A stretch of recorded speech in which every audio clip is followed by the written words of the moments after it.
Mastering the Manifestation Paradox, written by Richard Dotz. Chapter 1, Strange Beginnings. I will never forget the moment I understood the manifestation paradox. Of course, I did not literally bump into this physical being called the manifestation paradox, for this paradox exists neither as a tangible object nor as a physical person. Instead, it exists merely as a concept in our minds. Pondering upon the paradox provides a powerful framework through which we can understand the entire manifestation process and shed light on some of the toughest issues related to creative manifestations. Understanding the manifestation paradox is like shining a light on the blind spots in our own thinking. I have never been one to shy away from asking tough questions about the creative process. Right from the beginning, my scientific upbringing gave me a difficult time. Instead of being able to apply the concepts directly from books with complete faith in the process, I found myself worrying and questioning each step along the way. I found myself worried over whether these techniques would really work to bring me the life I desired and what I would do if they didn't. I worried about when the physical manifestations would appear in my life and whether they would appear in the way I envisioned. I even worried about what I would do if I really could have everything I wanted. How was I going to deal with all the newfound success? Was I going to be judged by my friends? Those thoughts seemed so scary to me. As you can see, I was walking around with an overly active, questioning mind, not realizing that the universe can take care of everything in a single brushstroke. As I look back, I realize that I probably struggled with this material more than many others.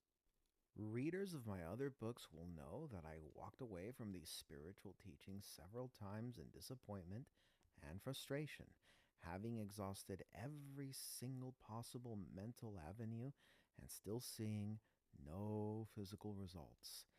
Back then, I did not understand that I was the only person responsible for perpetuating my stuck states. No one else but myself kept me in that mental prison, and I did so through the power of my own thoughts and feelings. My inner state was completely counterproductive for any kind of positive manifestations, and as a result, I created some pretty sticky situations in my life back then. The longest time I turned my back away from these teachings was for a few years. Those years were some of the most dull and stagnant years of my life, filled with endless worrying and emotional toil. Imagine trying to live a creative life while denying yourself of your full birthright as a creator. That's like telling a songbird it cannot sing, or telling a dog that it cannot bark. Isn't it ironic that human beings who have been bestowed with some of the most powerful creative abilities in the universe also use these same faculties to deny themselves of that power? When the innate power is finally unleashed in positive and desired ways, the possibilities in our lives are truly endless. I must have come within a hair's breadth of the manifestation paradox several times during my spiritual journey without even realizing it. The great Earl Nightingale, who recorded the strangest secret, one of the most famous messages in the history of personal development, said, "You become what you think about most of the time." In one of his audio recordings, Mr. Nightingale also astutely pointed out the great number of people who have come within a hair's breadth of this great truth without even realizing the full significance of it. As a result, Many of them missed out on the potential power of these great teachings and went back to living their mundane lives. Similarly, I have come into close contact with these great universal truths several times during my journey without realizing their full significance. While I agreed that they sounded good and logical, I glossed over them and went back to living my life the same way as before. I was holding on to my own stubborn notions of how manifestation should work instead of being open to the idea that there are powerful universal laws which we have to work harmoniously with in each moment. This is the primary trap which so many people seem to fall into nowadays. They hold on to and are unwilling to give up their own erroneous notions of how the creative process works. They believe that they are able to manifest positively despite holding on to their negative thoughts and engaging in actions that sow more negativity. They believe, mistakenly, that they are immune to the consequences of all their negative actions since they are practicing these universal laws and doing lots of positive actions on the side. I behaved in similar ways as well. While I actively read lots of self help books and tried out lots of techniques, I continued to be a chronic worrier and a critical person on the side. I took great pride in pointing out the mistakes of others and where they had done wrong, thinking that I was doing them a service. Little did I know I was only sowing more negativity and negative results for myself. You already have everything you need to create a marvelous life for yourself. The human mind is the most powerful manifestation tool that ever existed. While everyone is in possession of a copy of this tool, not everyone uses it correctly. In fact, many people today use their minds to their own disadvantage. They use it to create lackful and limited situations or to perpetuate their own stuck states. The human mind is like a vehicle. You can drive it in any direction you want, but pointing it in the wrong direction and stepping on the accelerator will move you further and further away from your desired destination without knowing it. You will find yourself moving so far away from where you ultimately want to be that you lose sight of the destination. You may also find yourself unknowingly caught up in detours along the way without even knowing it. Sometimes a path seems interesting to explore, and you decide to follow it, not knowing whether it will lead you to your ultimate destination. Our spiritual journey is filled with stories and encounters like this, for we often do not know whether the path we are taking will lead us closer or further away from our intended destinations. Why would someone want to create lack and limitation in their lives? I have often said that while this is something we would not deliberately want for ourselves, it is what many people unknowingly end up creating. Have you ever driven on the wrong route while thinking that it was the right path to take? You were moving in the opposite direction of your destination without even knowing it. Sometimes the landmarks and signage on the way can be misleading, more so if we are looking at them with a less than complete understanding. You, as the reader of this book, have one great advantage over myself, which is the existence of a detailed roadmap. What I have attempted to do through this series of books is to map out as closely as possible the journey which you'll have to take on the inside. I have also taken extra care to point out the possible pitfalls and traps that can happen along the way so you can recognize if you are currently in one of these pitfalls and work your way out of them. Back when I first started, I did not have the advantage of an experienced mentor. mostly learned through trial and error from the limited books that were available off the shelves. I applied the techniques I read from those books based on my own limited understanding and noticed the results in my own life. Very often, it took me several months to years before I noticed that I was trapped in a rut and doing something quote unquote incorrectly. I would then have to backtrack and trace it back to a particular thing I did or a certain way I thought on the inside. This long and convoluted way of learning was necessary because I did not have the guidance of an experienced teacher who looked over my shoulder and pointed out my mistakes as I made them.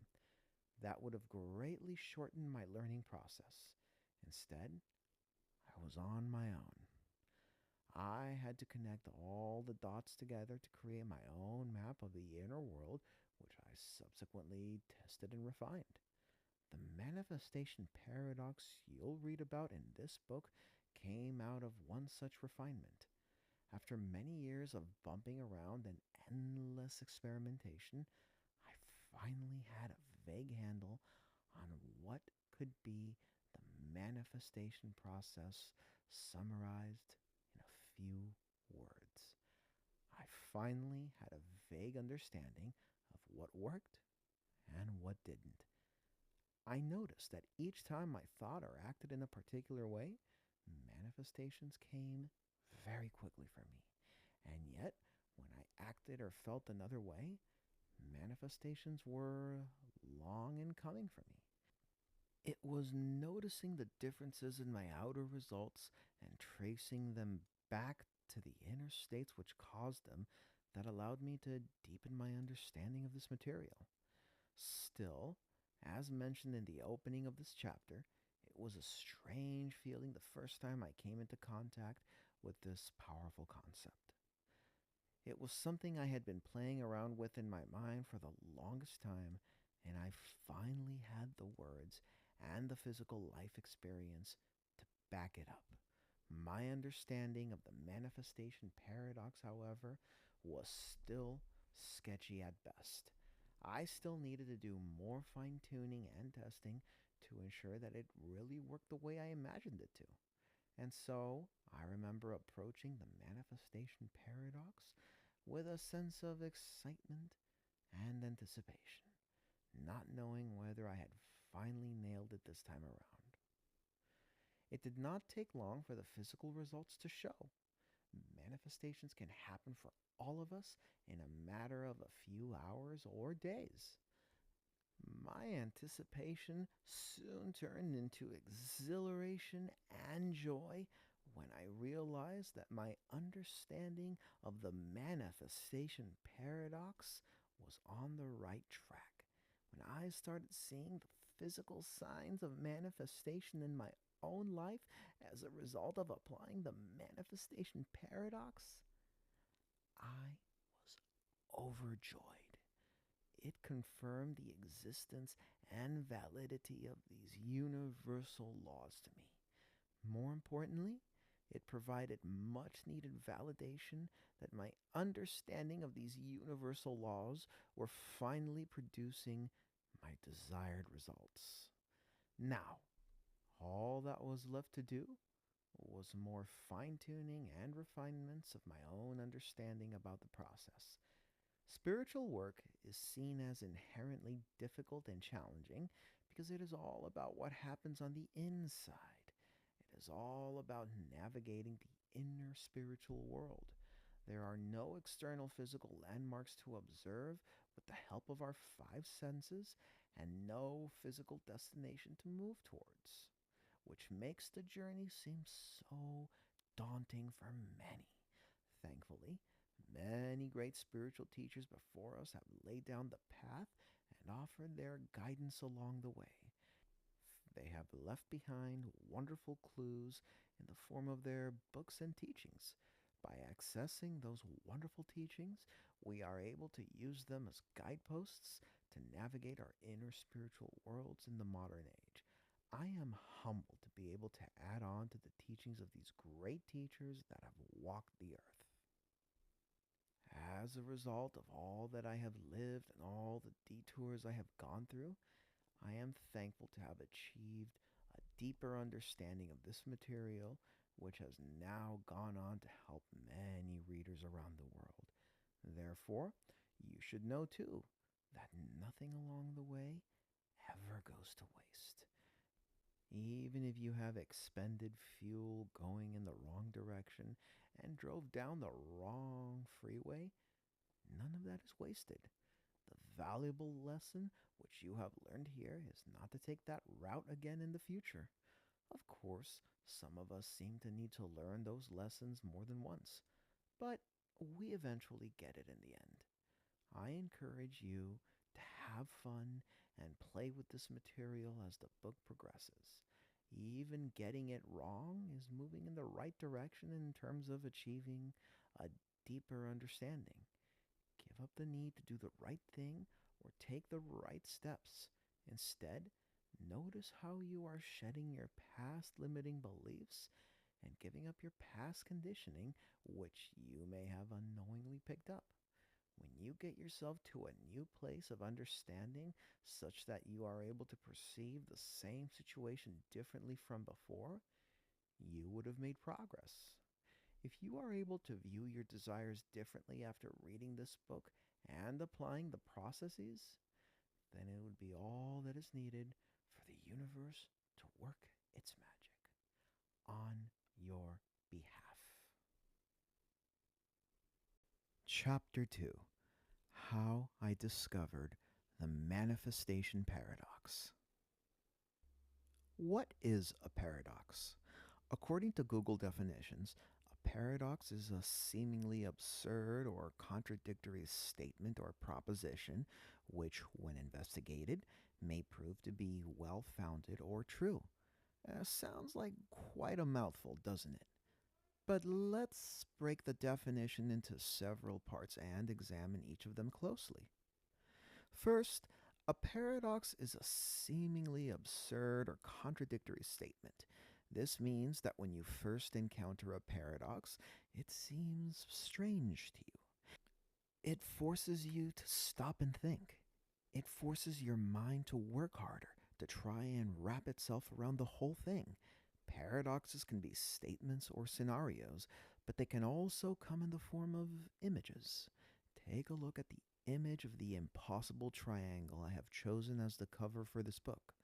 At first glance, the triangle seems normal until you stop to examine and follow the flow of the lines. This is when the paradox starts becoming apparent for you. How can it possibly be that way? And so, as you ponder the paradox further, your mind may reach a few logical conclusions. Each of these logical conclusions may seem to be at odds with each other. For example, if you follow one side of the triangle, you may reach a particular conclusion about how the triangle is constructed. But if you follow the line on another side of the triangle, that leads you to a second outcome that contradicts the first. How can that be? Finally, you decide to investigate the impossible triangle in greater detail.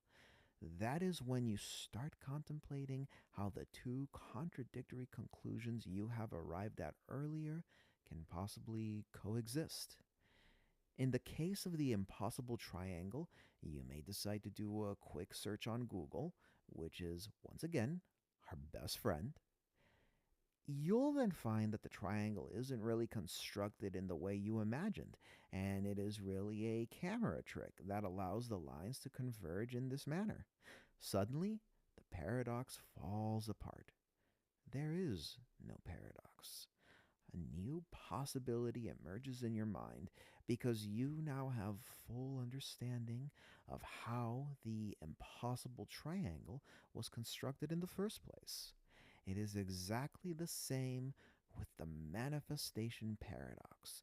When you first ponder or learn about the manifestation paradox, it may seem to be contradicting and quote unquote impossible for you. How could this possibly lead to faster manifestations? But as you ponder upon the manifestation paradox more and more and achieve a higher level of understanding, suddenly the paradox falls apart. You no longer look at the same set of facts in the same way. A new world of understanding emerges for you, and with it, a new inner state. The fun thing about paradoxes is that once you manage to unravel their mystery, things will never look the same again for you. Once you have managed to figure out how the impossible triangle works or what really lies behind the illusion, you'll always know it the next time you see another impossible triangle. While your eyes may still be fooled, your mind will not. You'll be able to tell exactly how the lines can converge in this manner. This is my intention with the book you are holding right now. I am going to propose a new way of looking at manifestations which may seem paradoxical at first. It may fly in the face of everything you know and have learned about manifestation thus far. Or it may resonate with the bits and pieces which you have learned but have never been able to reconcile or apply into your life and manifestation practice. Therefore, the first part of our journey is about learning what these separate pieces are and how they lead to seemingly contradictory conclusions. The second part of our journey is when we reconcile the differences between these seemingly disparate pieces to arrive at a whole new understanding. Once you have reached this new level of understanding on the inside, your outer reality will reflect your inner shifts very quickly. On some level, the manifestation paradox shares several similarities with optical paradoxes such as the impossible triangle. They are all caused by blinders we have set up for ourselves. For example, limitations caused by how our brains process optical images. But on another level, there's no trickery involved in the manifestation paradox. It is not just another party trick. It is not just another philosophical or fun truth to ponder over. The manifestation paradox has far reaching implications in our daily lives. I have often written that the speed and effectiveness of your manifestations depends on how well you understand and apply the manifestation paradox. If you are able to get to that place of understanding where you feel comfortable with the paradox, then you are in that magnetic state conducive for outer manifestations. Now that you know what paradoxes are in general, let us jump right in and talk about the manifestation paradox. What is the manifestation paradox, and how did I chance upon it? A little background story is in order here. In the early days of my journey, I would walk around with a long list of intentions and desires, reading about all these manifestation techniques and universal principles for the first time. I had just so many things I wanted to manifest in my life. In fact, learning all of these techniques was like a dream come true for me. I had never thought that it was possible to have everything I desired come true for me. Like many others, I thought that life was based on luck and hard work. I thought it was based on external factors that were beyond our control, and that some people were just luckier than others. Therefore, it was an epiphany for me the first time I came into contact with these spiritual teachings. Here were the great spiritual teachers telling me that I could be, do, and have anything I wanted. And boy, was I excited. Of course, getting excited about all this material I learned did not automatically translate into instant manifestations. There was a steep learning curve involved, mainly because I did not fully understand the nature of this material. While I had the tools at my disposal, I still did not know the broad principles that were behind the usage of these tools. There is a saying that goes, when you have a hammer Everything looks like a nail.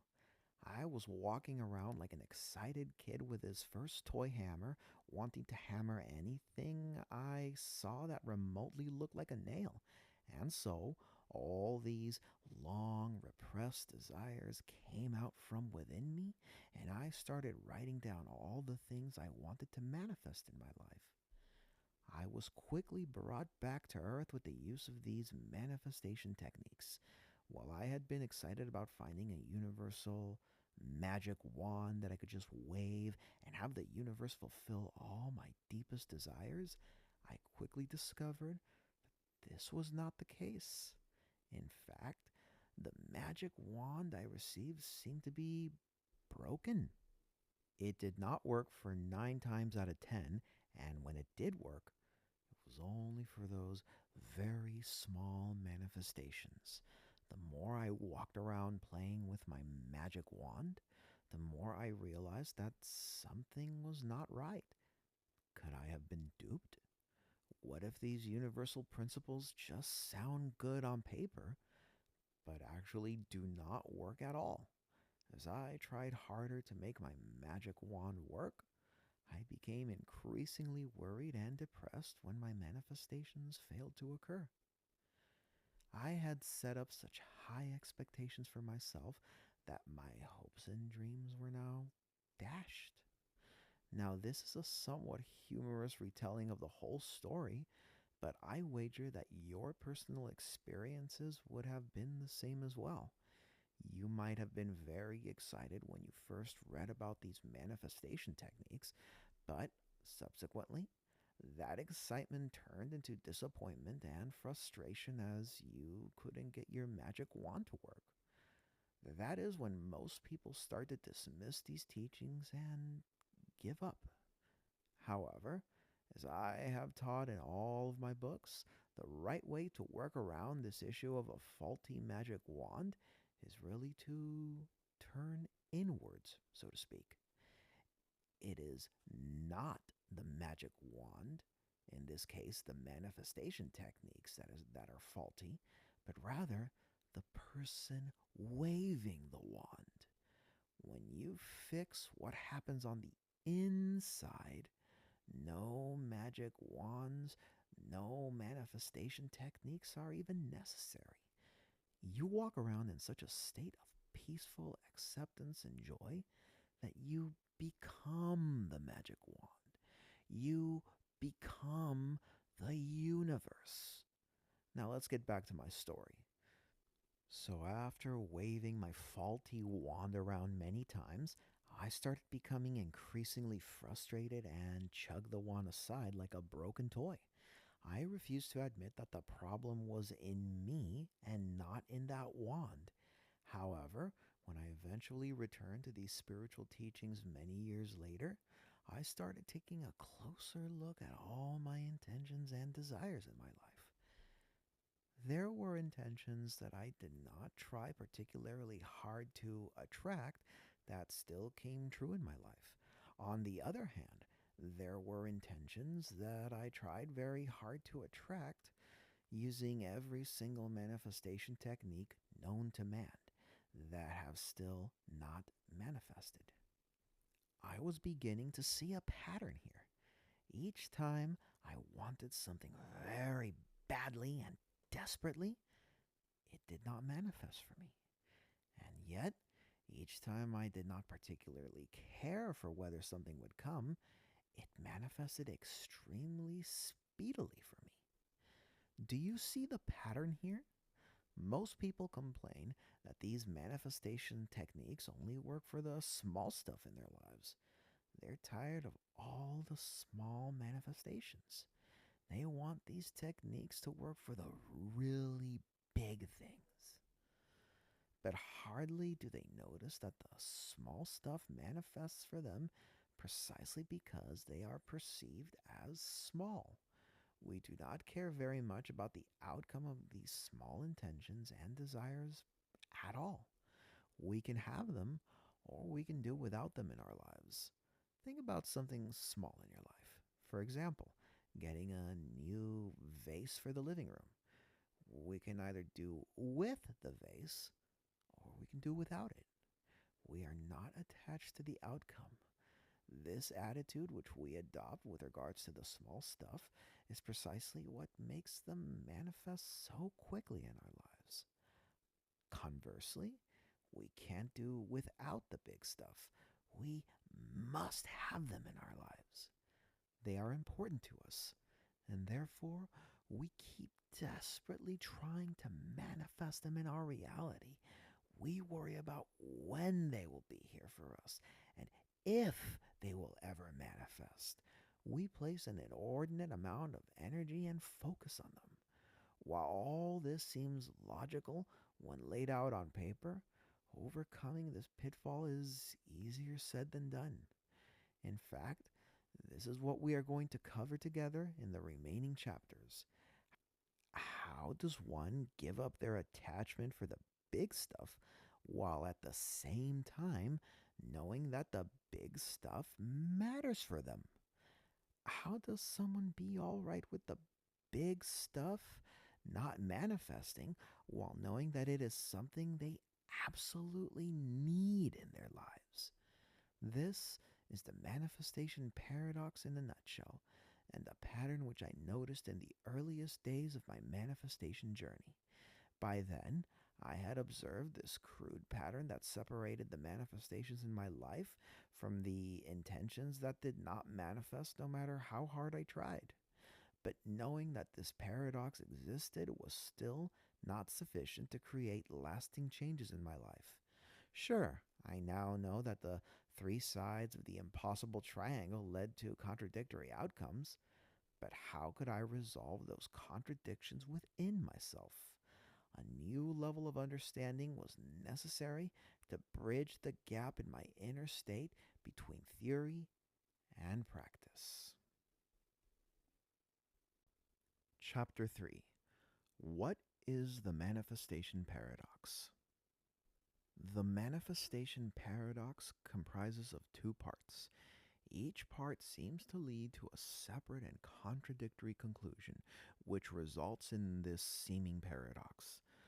The issue here is that there are manifestation books that teach the first and second parts separately, but seldom do they instruct readers on how to reconcile these glaring differences.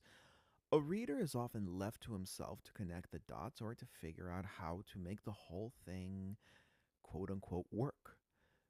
Many readers give up before they ever reach a point of realization that is sufficient to create results in their outer world.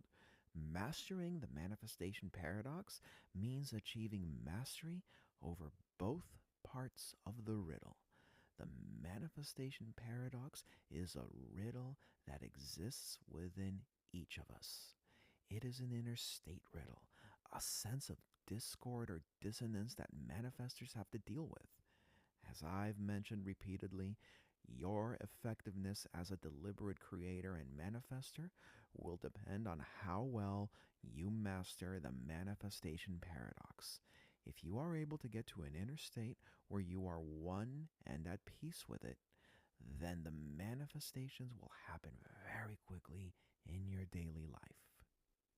If you struggle with understanding each disparate piece of the manifestation paradox, if you frequently bounce along the scale between the two contrasting ends, then manifestations will be long and difficult for you. This is not because you do not deserve what you have asked for, but because bouncing between two ends of the manifestation scale will result in positive forward momentum and then a regression back to where you were when you started. Therefore, I believe the manifestation paradox is a useful analogy and tool which you can use to guide yourself in your manifestation journey. Let us explore what the manifestation paradox is in greater detail.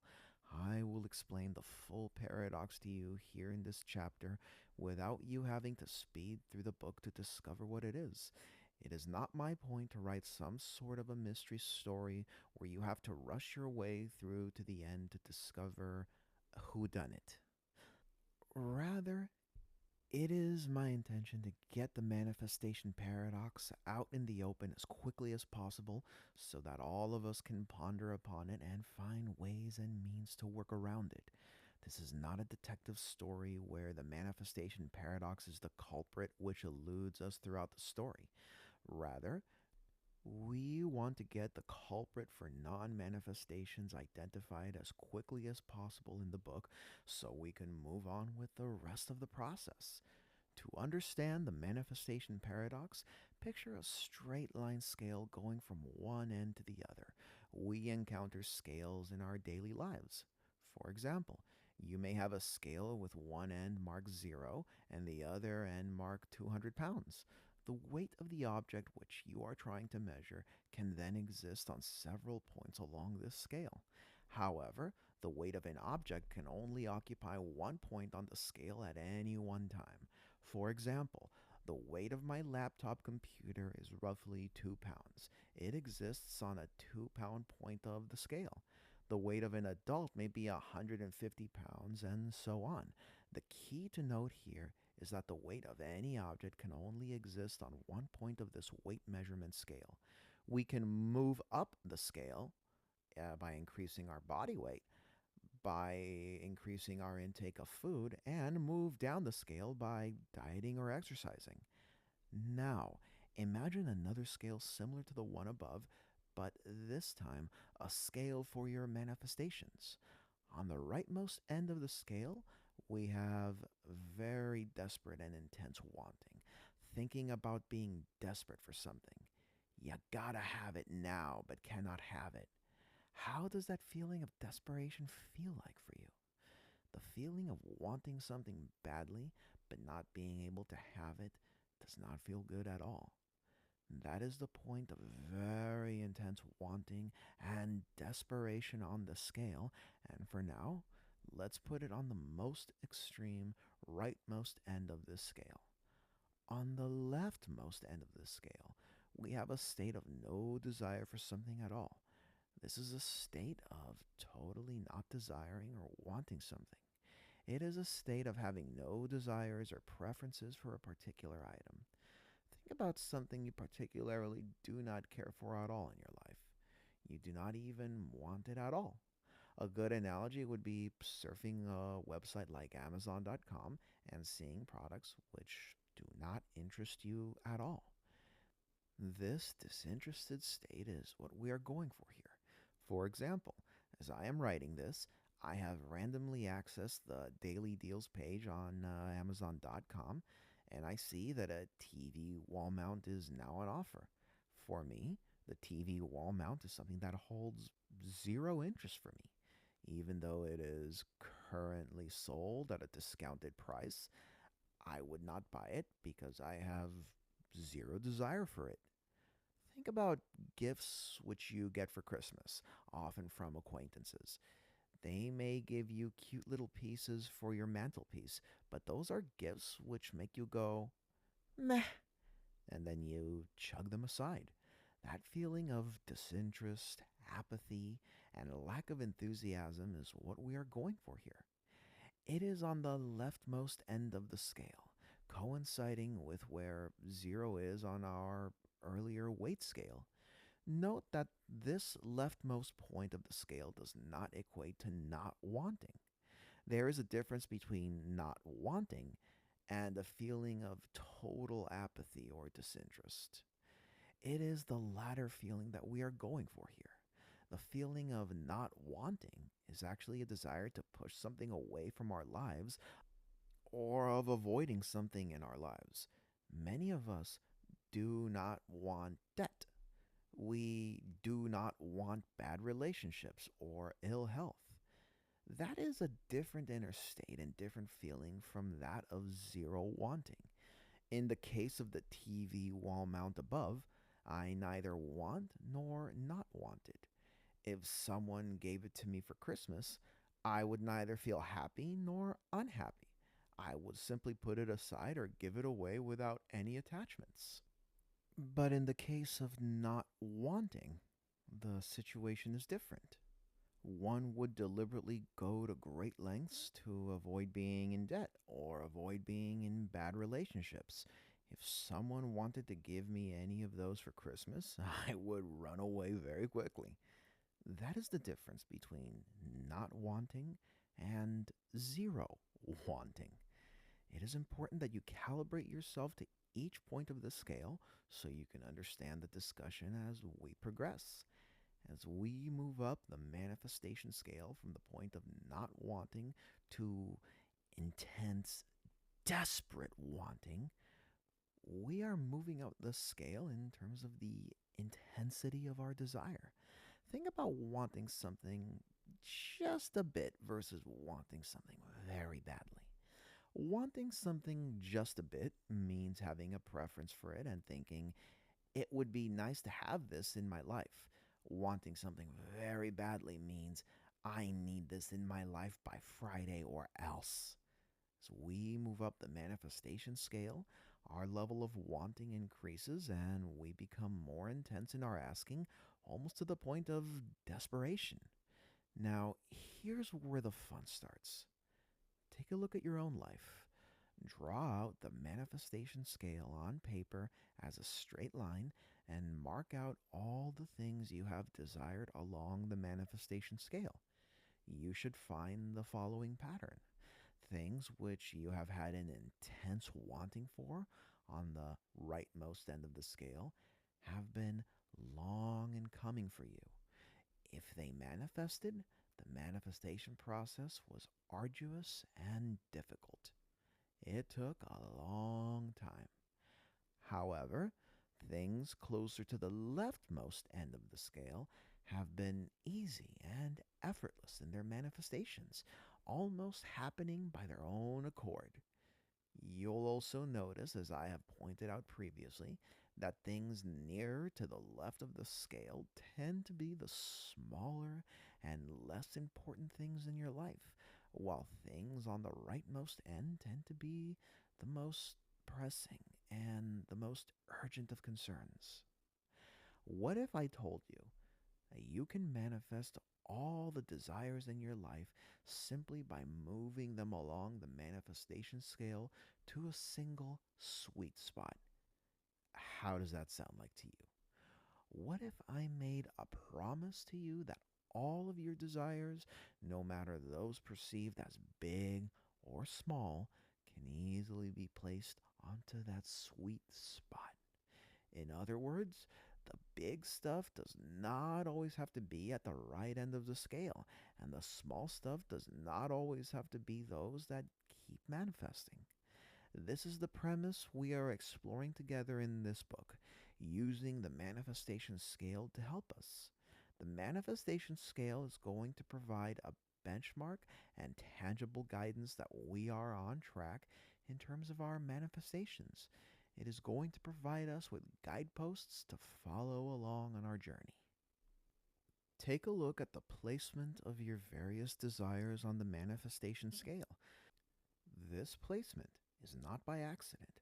Rather, the items are where they are on various points of the scale because of your own implicit beliefs and self imposed limitations about the process.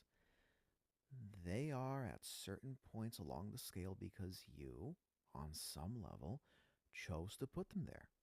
Once you realize this powerful point, you'll also understand that you are free to move these items up or down the manifestation scale.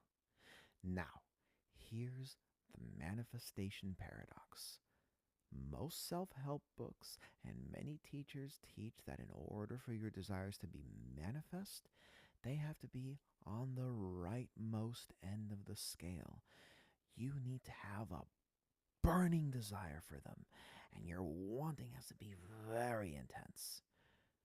This is so that you can be vibrating at the level of your desires and that these vibrations can be picked up by the universe such that the law of attraction can deliver them to you. This is what popular culture has made out the law of attraction to be, and a very literal interpretation of the law of attraction that points to a lack of deeper understanding. As I have outlined in my books, not only is this desperate asking counterproductive, it also leads to desperate actions such as the need to engage in lots of outer rituals and actions that slow down the manifestation process. Once we have understood the above, the natural solution will be to tone down the intensity of our asking and wanting. This is where the paradox arises. If we tone it down such that we do not have any desire at all, if we move to the leftmost end of the scale such that we have zero wanting, then nothing will happen for us. Think about the discounted TV mount. It has still not manifested in my life because I have zero desire for it. So, desiring something very badly leads to no manifestations, while not desiring something at all leads to no manifestations as well. The key here is to find a sweet spot on the manifestation scale where you can ease yourself slowly in. This sweet spot is right in the middle between wanting and not wanting. This is the spot where you, quote unquote, want your desires and yet, quote unquote, not want them to happen in a certain way. This gives rise to the manifestation paradox because how do you want something and yet not want it at the same time? These are seemingly contradictory vibrations and feelings for most people. This is also the reason why most people are unable to get into conducive inner states for their manifestations. They constantly jump between intense wanting and then not wanting when they are frustrated, disappointed, and feel like giving up. I was like this for many years as well at the start of my journey. I would be at the extreme rightmost end of the scale, wanting something so badly and trying every single manifestation technique I know to get them. Then I would see no results in my outer physical reality, get frustrated, disappointed, and immediately jump to the leftmost end of the scale where I did not believe I could have any of those desires. I was afraid of wanting things for fear of being disappointed. Therefore, I gave up many of those intentions and desires. A while later, something would make me very motivated again, perhaps a new book, and I would again jump to the rightmost end of the scale. And so this cycle continued, wearing me out and bringing me no inner peace. It did not occur to me back then to look at manifestations in this framework. Neither did it occur to me that had I parked myself in the center of the manifestation scale, then all my manifestations would happen for me very quickly. This will not be obvious to most people because it is the most counterintuitive thing in the world to do. Turning down their level of wanting and asking when things are not yet manifest is the most counterintuitive thing in the world because it seems like they are taking a step backwards from their goals and desires. Similarly, asking someone to try less hard when they are working towards something that is really important for them is counterintuitive advice that is often not well received. That's why this whole issue is paradoxical, and it takes a new level of understanding to apply these spiritual truths. Chapter 4: Getting Trapped by the Manifestation Paradox. The first part of the manifestation paradox lies in the asking process. This is the part where we move up the manifestation scale. I am going to make constant references to the manifestation scale discussed in Chapter 3 in the rest of this book, so be sure to calibrate yourself to feelings associated with the two opposing ends of the scale. Knowing the feelings I am referring to will make your understanding of this process much easier. Whenever we pinpoint something that we would like to have more of in our lives, we begin the process of asking for it. The very act of desiring something moves us up or across the manifestation scale in terms of that desire. For many people, Their intensity or level of asking depends on what they are asking for. For example, if they are asking to fill a desperate or immediate need, their asking will often be intense and desperate. They will immediately start on the extreme right of the scale, where they will ask for that outcome a lot and want it very badly. On the other hand, if what you are asking for is non consequential or something small in your life, like a vase for the dining table, then we tend not to ask for it or even think much about it. We feel good if it happens, but also feel alright if it does not manifest at all for us. This gives rise to the first pitfall which most people fall into. They allow the perceived size of their desires to determine its corresponding spot on the manifestation scale. In other words, they go through the manifestation process by default without putting much thought into the process. If something which they are asking for is perceived as big or difficult or important, then it immediately goes to the extreme right of the scale where there is desperate asking going on.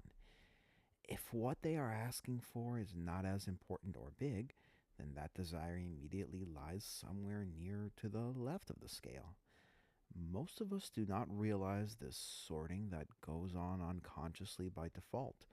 Never once do we even stop and ponder why we are asking for something so desperately or putting so much effort behind its manifestations, other than the fact that the desire seems important to us. However, understand that the universe does not discern between small and big desires. The universe perceives none of the challenges, difficulties, or limitations that are apparent to us. Space and time do not limit how the universe can deliver your highest good to you. I have experienced this repeatedly in my own life, in which the universe delivered my good to me in a way that was just right for me at that point in my life. Therefore, give up any notions of your manifestations being small or big, and whether they are easy or difficult to achieve. Constantly remind yourself that the universe makes no such distinctions, and therefore neither should you. After all, the universe is the one bringing your desires into fruition, not you. Give up the ego based notion that you are the doer. Instead, contemplate the truth that you are a creator. So give up the need to impose your perceived limitations on the universe. The universe has the infinite power to deliver everything you want to you in the most harmonious and perfect way possible. If you will only step aside and let it do its main job of orchestrating all of these events. The first key to being an effective manifester is to change the way you think about what you are asking for.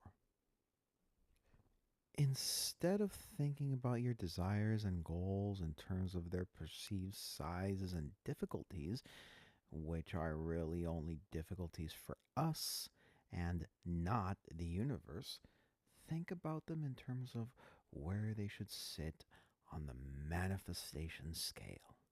If you will deliberately change your thinking about the manifestation process to one that is based on the manifestation scale and your feelings instead of the physical size of your desires, you would shave lots of unnecessary delays and effort off of the manifestation process. Of course, this takes some getting used to in the beginning. Whenever something is really big and important for you, the obstacles of how you are going to achieve it will also be very obvious to you. All of these perceived obstacles and challenges will stick out like a sore thumb, such that they will be equally apparent each time you think about your desires. This is the reason why the level of desperation tends to increase with the level of asking as we move across or up the manifestation scale. These feelings of desperation stem from worrying over when and whether we will get what we want in light of all the perceived obstacles and challenges. The secret to effective manifestations is to avoid throwing these feelings of desperation and worry into the whole vibrational mix. Let us discuss a few common scenarios in which individuals will be highly desperate for what they are asking for. The first common scenario is when there is a deadline looming in sight. Deadlines can be externally imposed or self imposed. For example, if you need a particular sum of money to fulfill a particular need, then your feelings associated with this desire will be quite desperate. The sense of desperation usually increases as the deadline draws near. However, know that your sense of desperation and worry is counterproductive for your manifestations, and you can never expect your manifestations to happen while holding on to such strong feelings of desperation and fear. This goes against the nature of these universal laws. As counterintuitive and difficult as it may seem, you have to find a way to give up your feelings of worry and desperation in spite of the tight deadline. An easier way to do so would be to remove any deadline completely. Most of our deadlines are self imposed. We have been taught to include them in our affirmations and intention statements because we think they would hasten our manifestations and sharpen our focus. However, understanding that setting an intention is not exactly the same as setting goals. When you set goals for yourself, you are breaking down an eventual goal into a series of action steps. In this case, it would make sense for you to tag a deadline to each action step to pace your progress and to ensure that everything gets done at a comfortable pace. For example, if I know that I have a meeting coming up next Wednesday in which I have to make an important presentation, I often set a self imposed soft deadline for myself on Sunday. In this way, I know that I have to get all my presentation slides and preparatory work done by Sunday so that I can be ready for whatever that comes my way when Wednesday comes around. Setting a deadline under such circumstances actually increases my productivity and sense of well being. In the past, when I did not impose such a soft deadline for myself, I found myself getting frazzled when Wednesday was drawing near and still frantically trying to complete the presentation on Tuesday night. Recall that our inner state affects our outer manifestations.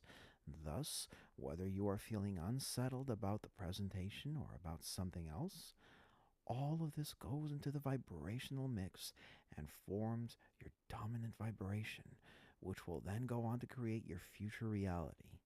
Thus, the setting of deadlines can sometimes help to bring more peace into our inner states. However, I have found self imposed deadlines to rarely be useful when it comes to our manifestations. When you set an intention for something to be manifest in your reality, the ways and means through which that desire becomes manifest is up to the universe, and it is not up to you. We are all limited by our own physical perspectives, and only the universe can see all the ways and means through which something can be delivered to us. Therefore, why impose any limitations on the universe? Why insist that something has to come to you by a particular date? The setting of deadlines usually stems from a misunderstanding of the manifestation process. Manifestation is not the same as goal setting as taught in the conventional self help or productivity literature. Manifestation is the process of working with universal forces to bring something from the spiritual world into the physical world. The ways, means, and timing through which this happens is up to the universe.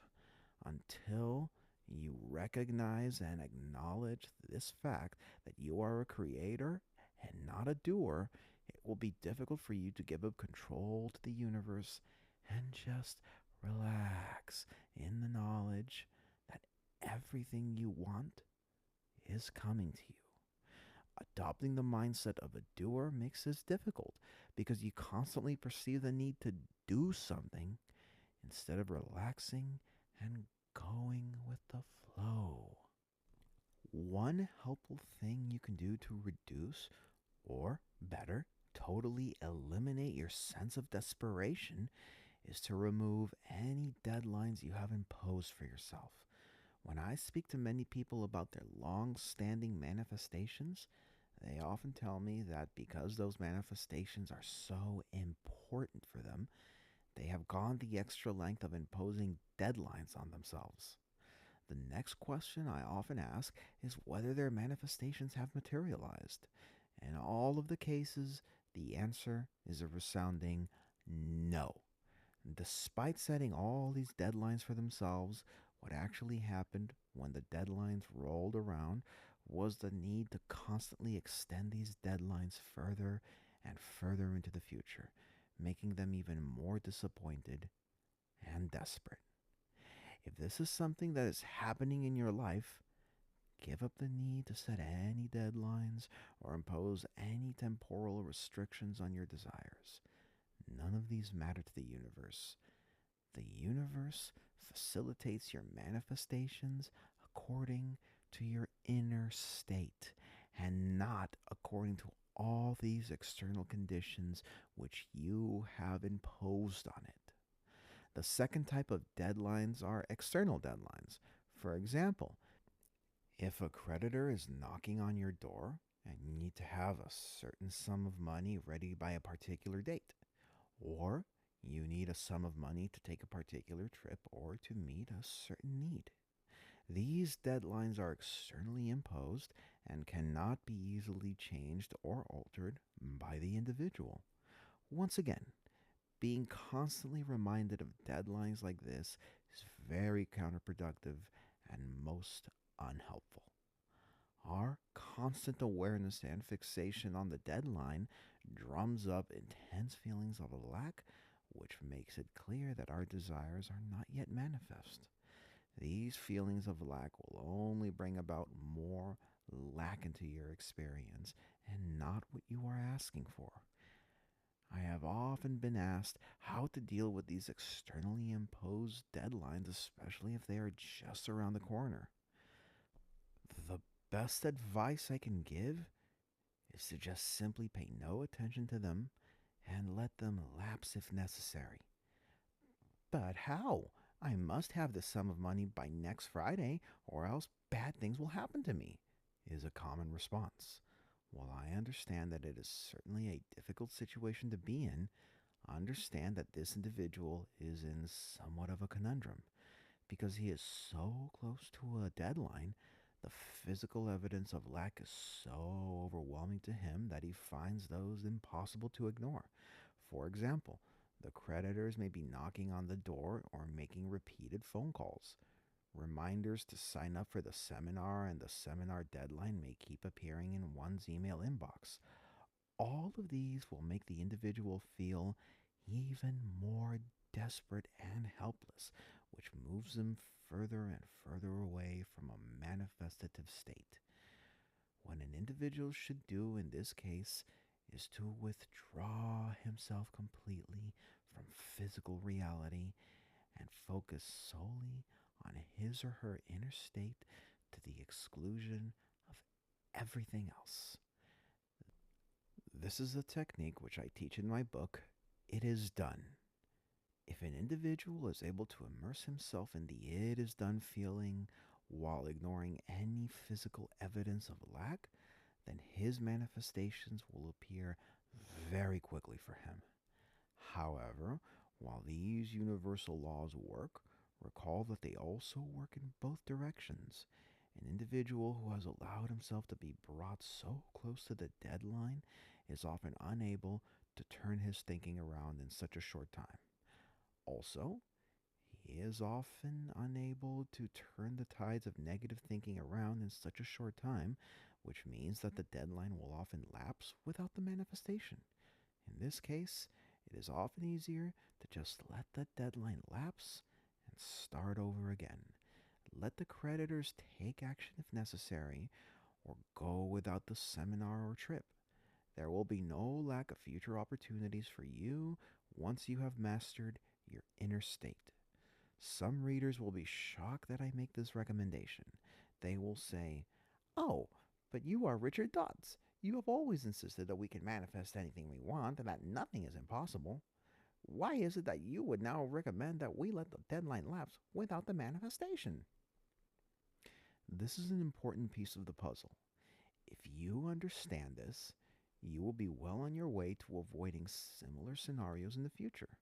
First, know that we have knowingly or unknowingly attracted every situation into our lives. Therefore, if an individual constantly finds himself in desperate situations like this with a very tight deadline, then there is something going on in the individual's inner state that is repeatedly creating these very same outcomes for him. In the early days of my manifestation journey, I constantly found myself in these very same tight spots which I am writing about. I constantly found myself in a need of a certain sum of money by a particular date and then using all sorts of manifestation techniques to make them happen. Sometimes I got what I wanted, but often I did not. I also found myself always making things happen in the nick of time, and last minute manifestations were very common for me. Why is it that I always manifested such situations and scenarios for myself? My inner state back then was one filled with worries, fears, and desperation. Therefore, the universe gave me more of the same situations to be worried about. It was a predicament I found myself in constantly until I sorted out my own inner state. The point I'm making here is that as you clear up and improve upon your own inner state, you will find yourself coming into contact with fewer of these desperate situations. You will find yourself in fewer of such predicaments where you'll need manifestations to happen urgently by a certain date. As a result of cultivating my inner state, I no longer find myself coming face to face with situations that require urgent manifestations. This is a positive cycle because the lack of such situations in my life increases my feelings of ease, peace, and well being, which then go on to create greater good in my life. Conversely, constantly coming into contact with tight manifestation deadlines throws your inner state off balance such that you will keep attracting similar situations into your life. Therefore, know that if a deadline is looming just around the corner, it is sometimes better to just ignore it and let it lapse. Depending on your own personal circumstances and mastery over your inner state, your act of letting go may actually cause the manifestations to happen before the deadline. But even if they do not, know that it is not the end of the world. All is still well for us. At least you now have a more powerful understanding of these universal laws and can use them to create an even more desirable future. Eventually, you'll find yourself so far apart from these feelings of worry and desperation that you will not even find yourself in similar situations at all. You would have stepped into a completely new reality. What I experience today after giving up my old way of living is that the manifestation often precedes the need. Manifestations happen spontaneously for me even before I am consciously aware of the need. This is even better than having things happen before the deadline. Things are happening even before you are aware of the deadline.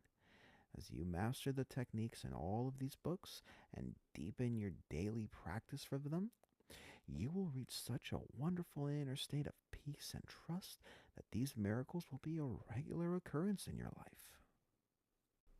Chapter 5. What causes manifestation desperation? In the previous chapter, we discussed how the simple act of dropping the deadlines we have imposed on our desires can help us move down the manifestation scale into a sweet spot, which is more conducive for physical manifestations. If you want the physical manifestations to appear in your life, you must make it a point to give up your feelings of fear, worry, and desperation. The feeling of desperation is particularly difficult to deal with because it increases along with our level of wanting. For most people, a higher level of wanting means more desperation for something, which ironically leads to slower and delayed manifestations. Another common situation through which desperate feelings can arise is the I want it but I cannot have it scenario. If you ask for something and you for sure that the universe is going to deliver it to you, all your desperate feelings would disappear in an instant. An analogy I frequently use for this is ordering a package from Amazon. No matter how long it takes, you know that your order will eventually arrive at your doorstep. Therefore, once you have placed your order, you do not worry or fuss about when or whether it will get here. You just know that your order is in good hands and that it will get here when the time is right. But why doesn't the same apply to our manifestations? That's because most people have not reached a place of understanding that allows them to place their full and complete faith in the manifestation process.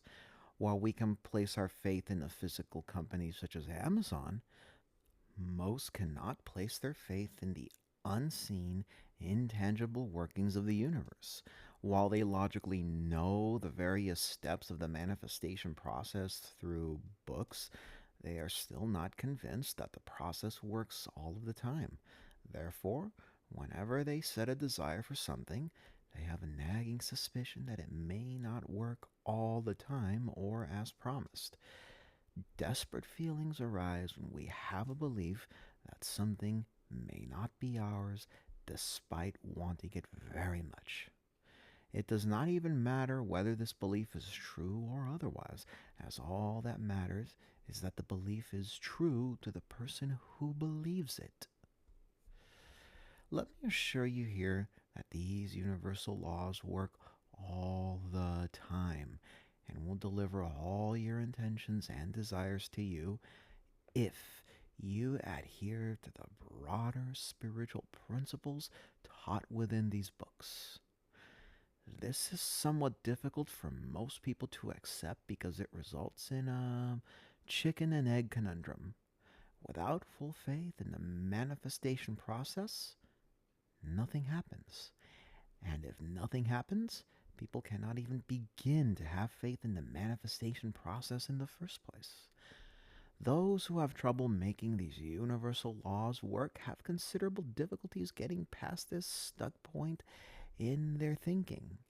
Yet, on some deeper level, just like myself when I first started out on my journey, they secretly want all of these to work. Therefore, they keep asking for something, not believing that they will get it, while secretly hoping that these universal laws will somehow work for them. This explains much of their desperation in the process.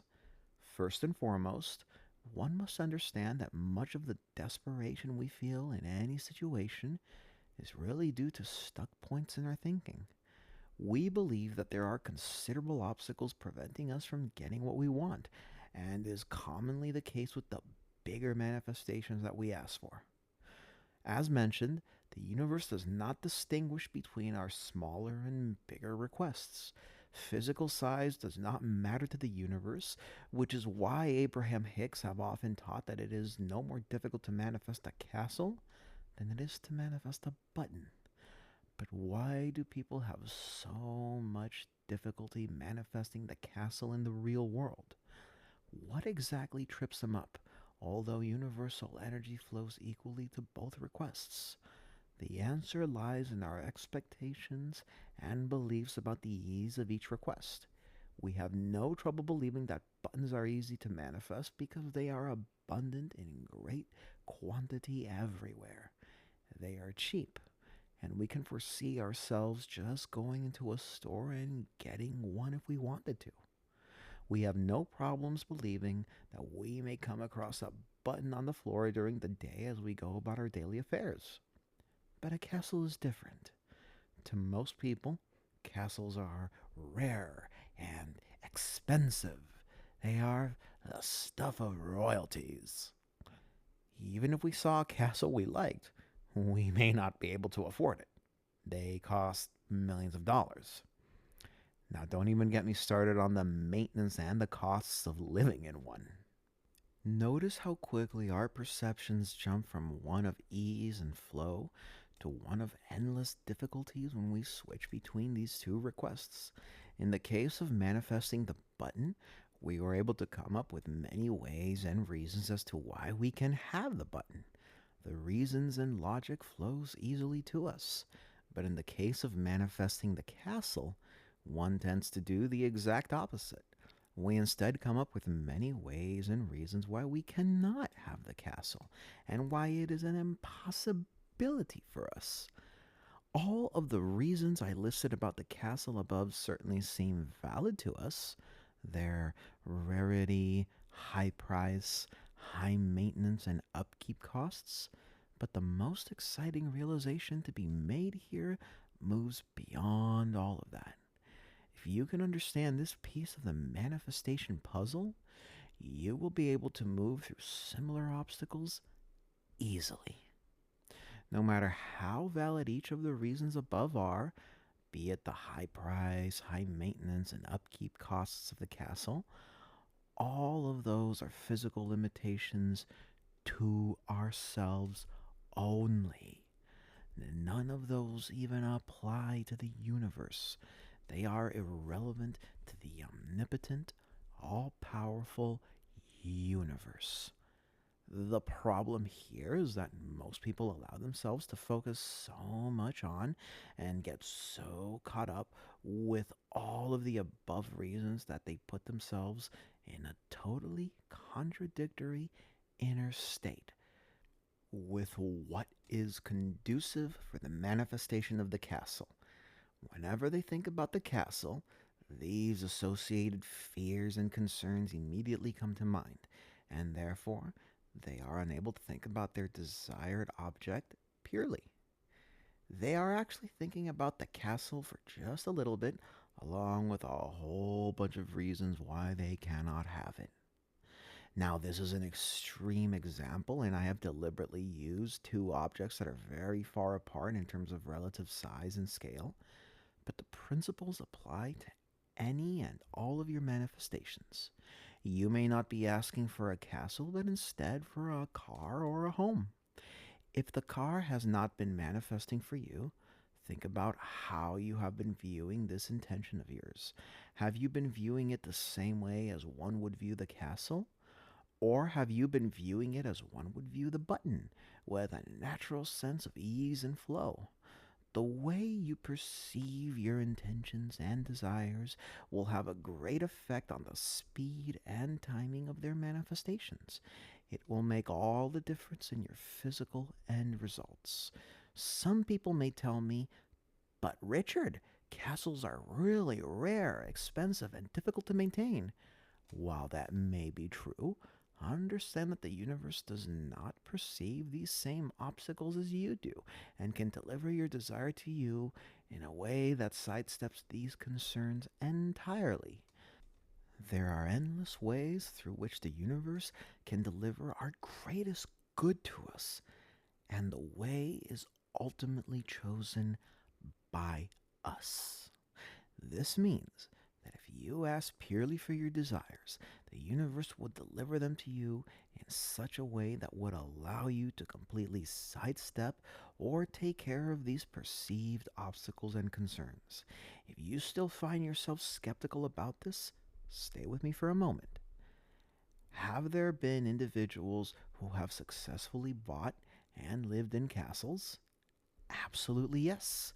Many people around the world currently live in beautiful castles that have manifested under various circumstances. And among these individuals, would you say that they have found some way to handle the quote unquote obstacles we mentioned above? Absolutely. Otherwise, they would not be staying in some of these castles. Many castles are inhabited by wealthy and successful individuals in modern times. When they set the desire to live in a castle, do you think they were concerned about the high costs and the maintenance? Probably not, because they would also have the means to take care of all of those. Therefore, their desires to live in a castle come very easily and quickly for them. Another lesson is that if the obstacles we listed above are indeed universal, then everyone would encounter them, and not just some of us. Remember that all this applies to your other manifestations as well.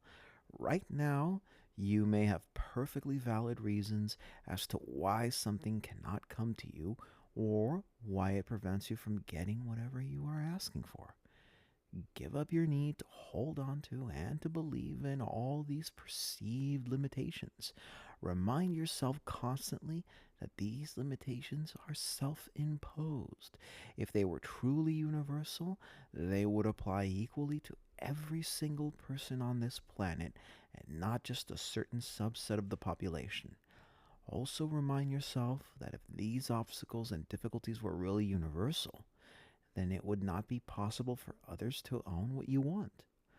Whenever you see someone owning and enjoying what you want, take it as external validation from the universe that it is possible for you as well. Therefore, as Abraham-Hicks puts it, our hearts should sing when we hear about the success of others. They provide external validation and confirmation that everything we have asked for is possible for ourselves as well. If you look at everything we have discussed above in terms of the manifestation scale, intentions that tend to fall on the rightmost end of the scale are those with bigger perceived obstacles. We don't really believe we can have them, or don't really think we deserve to have them for the various reasons we may spontaneously and readily list. The whole secret, then, is to make all of these various reasons a non issue for yourself on the inside. They have never been an issue for the universe, so you do not have to convince the universe that you deserve what you're asking for. Instead, all you need to do is to convince yourself that you can have what you are asking for, which means to make these obstacles dissolve inside of yourself and not on the outside. When you are able to get to that inner state, your manifestations have to happen very quickly for you. But how does one even begin to make these very real obstacles a non issue in the first place? The first and most effective technique is to withdraw your focus completely from them. This is a mental exercise that undoubtedly takes some getting used to and can seem unnatural in the beginning. For example, think about an intention which has been sitting on the rightmost end of your manifestation scale for the longest time. Remind yourself gently of it.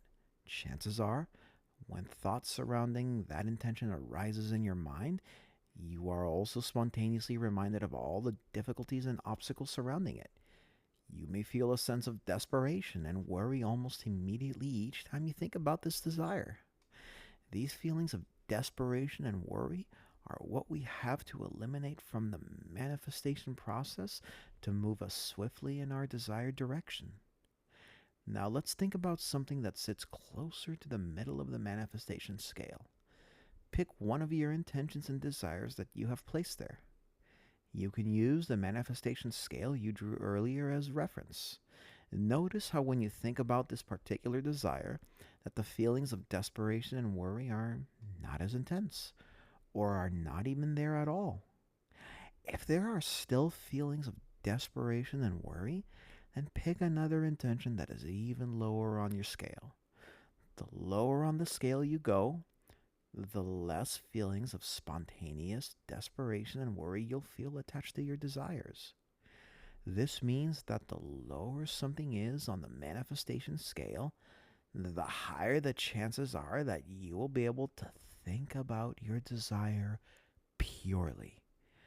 This ability to think about your desires purely is a key determining factor for the speed and timing of your manifestations, as it is only with a pure desire that you move forward in the desired direction and not backpedal most of the time. Chapter 6: Manifesting Desires by Not Thinking About Them. As you deepen your understanding of the manifestation scale, you will quickly realize a fallacy which you have unknowingly believed in and set up as a limitation for yourself. Without questioning their own manifestation process, many individuals often allow the perceived size of their requests to correspond with where it eventually lands on the manifestation scale. When they think about their big requests, the obstacles and challenges along with that request become so apparent that they find it impossible not to think about these obstacles at the same time. For example, when I was asking for a luxury car in my early days, the obstacles to owning such a car were so apparent to me that each time I thought about my desire for the car, I could not help but also think about the associated hurdles. How am I going to afford it? How am I going to afford the maintenance? What if I have to repair it? Needless to say, manifestation of this car took a long time for me, several years in fact. And even after the manifestation of it, I still had many issues I needed to clear up due to my residual vibrations. Therefore, it is always better to sort these issues out before the physical manifestation of something rather than bring your mixed vibrations into the manifested reality. The manifestation of that luxury car in my life taught me several very powerful lessons. I would say that the manifestation happened somewhat unconsciously for me because while I was aware of these manifestation techniques, I still had not fully grasped the universal principles behind them.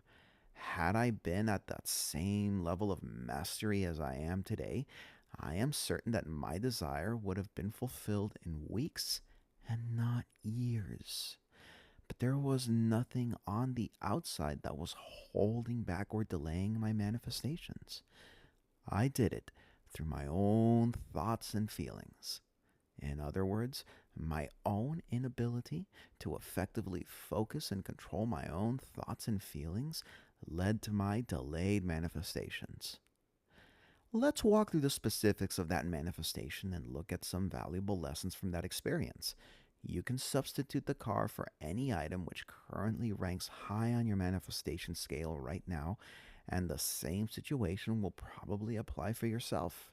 In my case, the car was a desire that sat on the extreme rightmost end of my manifestation scale. It was probably off the charts in terms of desperation. I wanted the car so badly. It was the only thing I could think of whenever I thought about applying these manifestation techniques in my life. It became the single largest obsession in my life at that time. I thought about the car often. Is this starting to sound familiar to you? Conventional manifestation wisdom would suggest that thinking about your desires more often is a good thing. But here's an important key. When your desire lies on the rightmost end of the scale, thinking about it often is rarely a good thing. In fact, it is so extremely counterproductive to do so.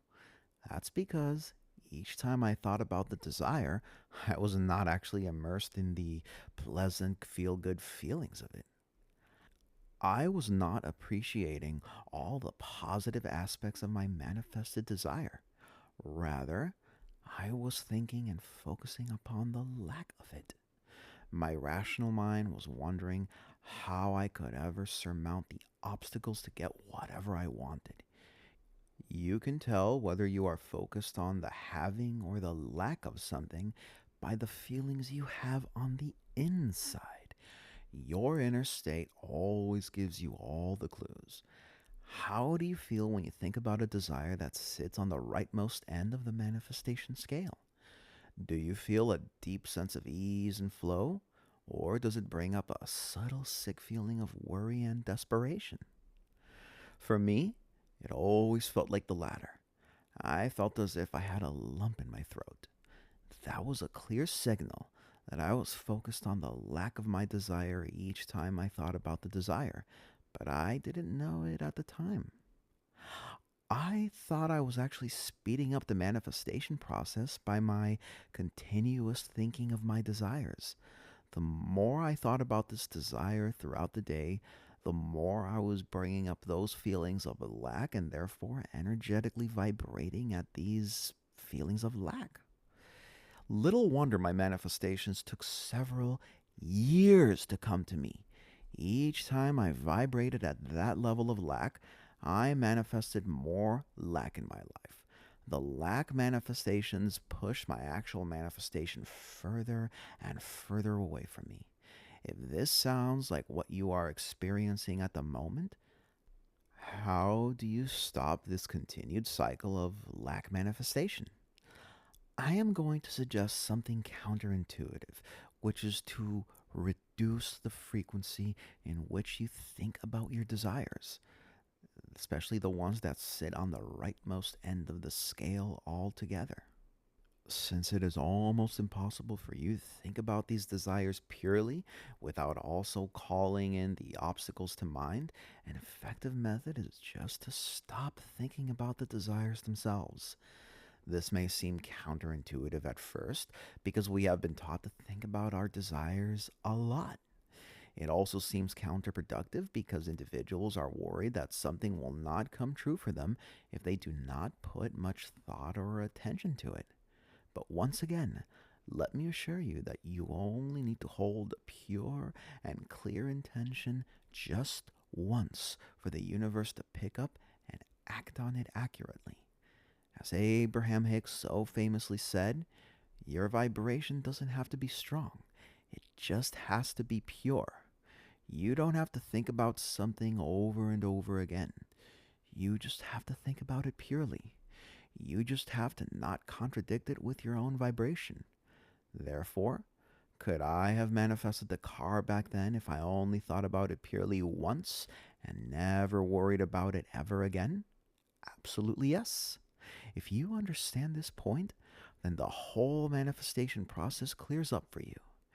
If you only thought about your desires once and never contradicted them again thereafter with negative or worried thoughts, then those desires must come true for you in your life.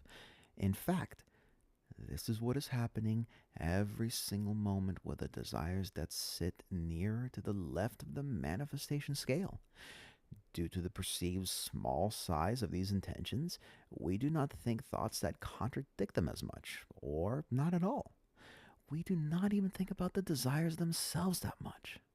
Sometimes we only need to think about them once or twice and they manifest in our lives. Why is this so? The same magical principle of the manifestation scale applies here. If you can think an intention purely and not contradict it thereafter, physical manifestations will happen very quickly for you. This is also the same reason why things often happen for so many people when they give up in disappointment or frustration. When you give up on your desires, you engage in the all important act of letting go. When you give up, you stop thinking about your desires so much. You stop caring about them. You don't want them anymore.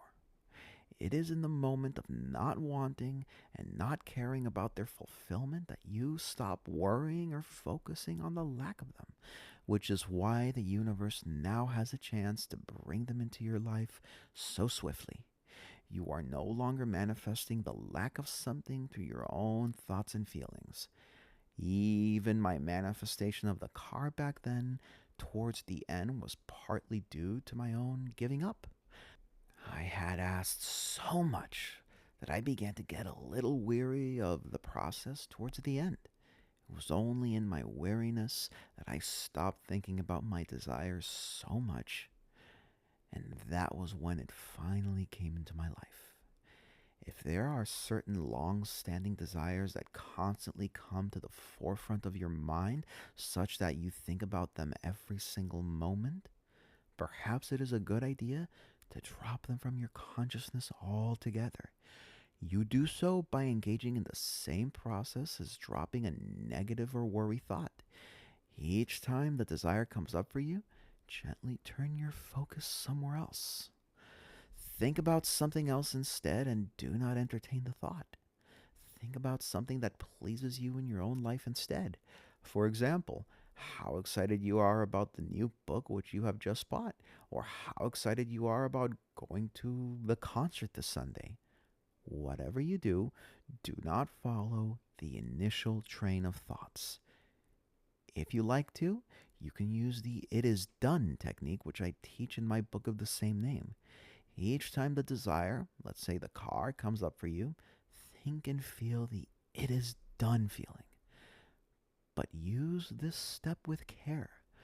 When we are dealing with long standing and intense desires that are on the extreme rightmost end of the manifestation scale, we usually have very strong negative worry, lack, and fear feelings associated with them. This means that we must be especially careful to take a light touch and not stir up any resistance, as these desires have so much negative conditioning and negative charge around them, brought upon by years of negative thought. Sometimes even doing the "it is done" technique can immediately bring up feelings of resistance and forcefulness, which feels like you are going against an obstacle. Therefore, experiment to see which method works for you. If doing the "it is done" technique brings up feelings of resistance and discord for you, then it may be easier to just drop the thought instead each time it comes up. Our goal here is to drop all the negative and lack feelings you unknowingly conjure up each time the desire comes to your mind. Do this with the most stubborn desires, and you will be surprised by the outcome. To sum this up, let's suppose that you have a burning desire for a new house, and yet at the same time, you have identified 10 obstacles associated with the house. In other words, 10 perfectly valid reasons as to why you cannot have what you ask for. What you are actually doing when you think of your primary desire, which is the house, is to think about 11 desires at the same time. One for the house, and the remaining 10 as to why you cannot get the house. While you may never consciously wish for those 10 other desires to come true, your continued focus on them and belief in them has already made them come true. If they were not true, you would not keep thinking about them along with the primary desire. Therefore, ask yourself if you are bringing up any unintentional secondary desires each time you think about a primary desire. The vibrations of your primary desire may be completely contradicted and overwhelmed by the negative vibrations from those secondary desires. Do this exercise for each of the manifestations that have been long in coming or difficult for you, and you will find, in just about every case, that there are also associated unwanted secondary desires that are sabotaging the process. If you want the primary desires to manifest expediently in your life, then you must find a way to withdraw your focus from these secondary desires that also spontaneously arise at the same time. Sometimes the secondary desires may be so firmly entrenched in your consciousness that it is impossible to think of the primary desire purely without also bringing them up. This is when you have to use the technique outlined in this chapter to stop thinking about your desires completely, at least for the time being. If you are successful at doing so, even for a short window in your life, you allow the universe to move in the direction of your manifestations without constantly being contradicted by you. You certainly do not have to reach a point of giving up before your desires can become physically manifest in your life. You do not have to reach that point of exhaustion or weariness like I did before your manifestations can happen for you, although that is what some people go through. I was certainly one of the more persistent ones, which is why it took me years before I was mentally exhausted and forced to give up. That is the convoluted way of doing things, as you will be worn out by the time you get there. Manifestations then become a very exhausting process for you instead of something fun to look forward to. None of that struggle or strain is necessary. You can deliberately choose to stop focusing so much on your desires and therefore the lack of them starting today. And evidence of your physical manifestations will start appearing for you the moment you soften your focus. Chapter 7: The Manifestation Sweet Spot for Fast Manifestations. Most people wrongly believe that they have to keep thinking about their desires in order for physical manifestations to occur. As I have explained, this is probably one of the biggest misconceptions about the manifestation process. The universe picked up on your intention the first time you held it. The very first time you had a particular desire, powerful universal forces were set into motion to act upon that desire. Therefore, you can think about a desire very purely just once, and it will manifest sometime later in your physical reality, even if you do not think another thought or take another physical action. The problem here is that most people do think many other contradictory thoughts related to that primary desire in the first place, which leads to a contradiction of their original desire. The first part of the manifestation paradox is about asking for something in a very pure manner. How do you want something without also bringing up corresponding feelings of lack at the same time? If you want manifestations to happen quickly and effectively in your experience, then you must learn how to cultivate an inner state that is conducive to your manifestations.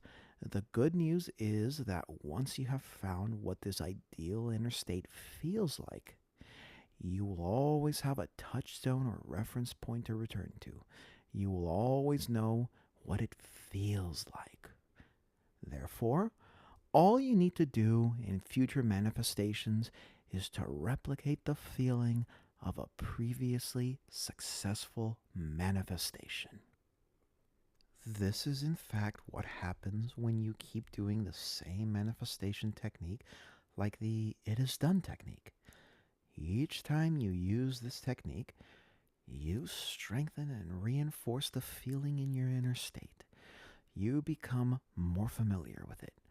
Over time, when you allow yourself to feel these same feelings, you'll be building upon the success of all your successful past manifestations. This is the reason why this work is so powerful. The benefits from cultivating your inner state will be exponential. In order to learn how to identify that ideal sweet spot for your manifestations, you need to be especially sensitive to the way you feel at different points on the manifestation scale. So far, we have discussed the feelings associated with the extreme rightmost end of the manifestation scale because it involves feelings that usually trip most people up. Those are the feelings which are not conducive for manifestations. I have also shown you 3 quick ways with which you can turn down the feelings of desperation and worry surrounding these desires. 1. The removal of the self-imposed or external deadlines. 2. Withdrawing your focus from worry or lack feelings. And 3. Drop the thinking of your desire altogether.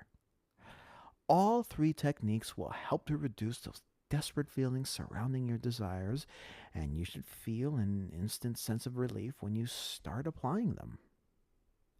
In this chapter, I would like to move down the manifestation scale and talk about what sits right in the middle. This is the sweet spot where manifestations occur very quickly. Chances are you would have unknowingly placed some of your desires here in the past and found that those desires manifested especially quickly for you. The whole point of this book is to show you how you can deliberately and consciously place your desires there in the first place. If you can make this sweet spot the starting point for all your manifestations, then things would happen quickly for you, often without the need for any active intervention. How does this manifestation sweet spot feel like? This is where the manifestation paradox comes in. Think about a desire near to the left end of the manifestation scale, which you do not particularly care for. Chances are it would be something small. Therefore, you do not particularly care whether this desire manifests for you or otherwise. Since the relative size of this desire is small, is inconsequential in your life. You'll feel happy if it manifests, and it would certainly be something that's nice to have, but you would really be all right with it if it does not happen. It would also be good if you can think about a desire of this nature that has already manifested for you. For just a few moments, think about such a desire or intention and get into the feeling of it. How does it feel like? What qualities about this desire do you notice? The first thing most people notice is a spontaneous sense of lightness and freedom about this intention. They do not feel restricted by it. On the contrary, they feel somewhat energized or inspired just by thinking about it. There is some sort of a feel good feeling, a magnetic pull in the direction of the intention. For example, one desire for me that sits nearer to the left end of the scale will be a particular add on accessory for my photography hobby.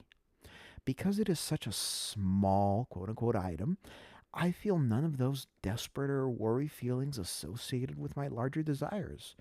It is inconsequential to me. Whether I ultimately have it in my life or otherwise does not matter. However, whenever I think about this accessory, I feel particularly happy and lighthearted. I immediately think about all the beautiful photographs I can capture with this item and how it will help me enjoy my hobby even more. My mind drifts to think about all the wonderful scenarios under which I can use this new accessory, and soon I am engulfed in very pleasant feelings surrounding this desire. Now it is your turn. Think about one such desire and notice the pleasant feelings that envelop you. As you notice these feelings, I would like you to adopt the stance of an observer. Notice how different this feeling feels as compared to the feelings that spontaneously well up for you when you think about a desire on the extreme right end of the manifestation scale.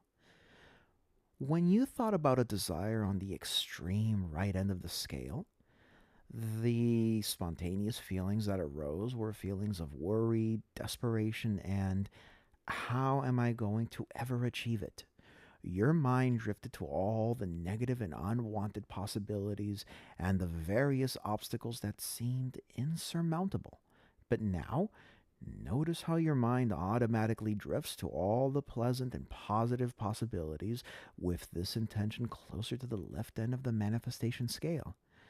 This is the key to effective manifestations, and this is important. If you can get yourself to think the same way about the big stuff sitting on the rightmost end of the scale, the way you think about the small stuff, the manifestations have to happen very quickly, regardless of what you are asking for. The actual content of your intentions and desires and what you are asking for does not matter. What matters is how you feel when you think about them. This is the whole secret to effective manifestations. Now, let's get back to thinking about that desire closer to the left end of the scale. Notice that I say closer to the left end of the scale and not on the leftmost end of the scale. If you recall what we learned in Chapter 2, the leftmost end of the scale is associated with absolutely zero wanting. This means I neither want nor not want the thing. This spot is associated with zero creative desires. Therefore, we need to move probably a third up the scale to get to the spot we are discussing about here. This is the spot where you would likely place your small desires, which are of little consequence to you. Notice how these desires make you feel.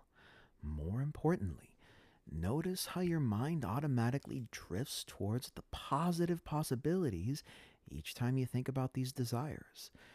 Notice how you feel inspired and excited by the thought of these desires manifesting in your life, and how you perceive absolutely no obstacles between where you are right now and their eventual manifestation. If you do perceive some obstacles, you may be picking a desire that is a little too high up on the manifestation scale. In that case, choose something that is lower down. In the case of my desire for the new piece of photographic accessory, I perceived absolutely no barriers between my current reality and the reality in which I own the item. To me, it is as simple as finding the right store, offering the right price, and paying for the item. Therefore, its manifestation path is clear to me. Make sure the desire you have chosen for this exercise mirrors the same qualities. Feel how this desire or intention feels like in your inner state. Next, we are going to move further up the manifestation scale. Once again, it helps if you have the drawing of the manifestation scale which you made earlier in this book. This time, pick a desire that sits somewhere in the middle of the scale. This midpoint is a sacred point because it represents that elusive sweet spot we have been talking about. How does this midpoint feel like? Our desires that sit in the middle would definitely appear larger than what we identified a few moments ago. Our level of desire and wanting for them would be higher than the desire we identified a few moments ago. It would be something that is more consequential in our lives, whereas we did not care previously whether something manifested in our lives. For example, it does not matter even if I do not have the photographic accessory. Now the stakes have changed. What we are asking for here is slightly more important for us. Pick an intention or desire at this point of the scale and feel how it feels like. This is the manifestation paradox in action and in full swing here. This is where you may start to feel some conflicting feelings, especially if it is the first time you are doing this process. But stick with it as the insights here are immensely useful for understanding the manifestation process.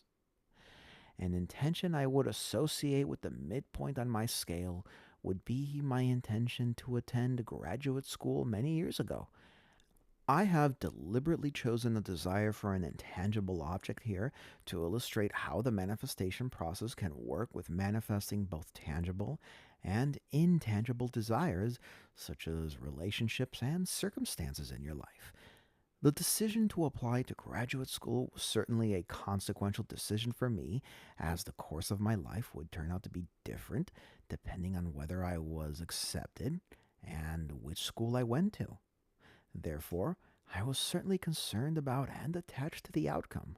However, I reasoned back then that even if I wasn't accepted into the course of my choice, I could still choose another path in my life. This is why the decision fell squarely on the midpoint for me. While it had somewhat larger consequences, the consequences would not be dire even if my intention failed to materialize. Also, a key difference between this desire and the earlier one is that I did not have a very clear path of how my desire was going to be fulfilled. I saw only part of the path at that time. It was not as straightforward as going to the store and just picking out the item I wanted. While I knew that I had to send in my application and prepare for my interviews, it was not entirely clear to me how I should proceed. You'll find this to be quite often the case for desires that sit in the middle of the manifestation scale. Now, pick a desire that corresponds with the qualities I have described above and see how it feels like for you. Compare these feelings with those which you had earlier and notice the difference. It is important that you pick out the differences as we move from the 1/3 to the halfway point on the scale. See if these observations are true for you as we move from the 1/3 to halfway point. 1. We should feel the relative size of our desires increase. 2. They should become somewhat more consequential for us, and we should want them more. 3. We are more concerned about and attached to its outcome. 4. We may not have full clarity about how the manifestation is going to occur. Whereas we could just see the entire manifestation path clearly for a desire that sat on the 1/3 point of the scale, now we can probably see only half of the manifestation path. We can only see half of the actions we are supposed to take, and the remaining half is indeterminate or dependent on some external outcome. If you probe deeper and stay with these feelings more, you may also notice the following. The sense of lightness and joy which you felt previously may be slightly diminished and replaced by a sense of worry or concern over the outcome. You may find your mind drifting off to the positive possibilities, but also to the negative possibilities at times. You may find yourself asking questions such as, what happens if this intention does not materialize? What should I do if I do not get what I want? How can I make this desire happen in my life? The last question, how can I make this happen in my life, is particularly noteworthy as it indicates a sense of forcefulness or worry over the desired outcome. Each time this question arises spontaneously in our minds, it means that we still have doubts and worry over how things are going to turn out. We still have not completely let go of how something is going to come to us. This feeling is counterproductive to our manifestations, but it is also subtle enough such that most people do not realize they are carrying it. Therefore, if you find yourself wondering about how something is going to come to you, gently drop the thought each time it comes up. Drop the question and do not engage or even attempt to answer it. The question is not ours to answer. Our reasoning ego mind will always try and figure out a way based on its limited perspective in order to keep us safe and protected. But the options it can generate are only limited to everything which you physically know. Our ego is so attached to our individual sense of identity that it does not have access to the unlimited universal perspective. Trying to figure out how something will come to you has never been your work in the manifestation process. Deciding what you want and subsequently putting your pure focus on the positive aspects of what you want is your job. If you will only do your job and let the universe do the rest without interfering in the process, your manifestations will happen for you very quickly. Chapter 8. The Manifestation Paradox in Full Swing. The midpoint of the manifestation scale is where the manifestation paradox happens in full swing.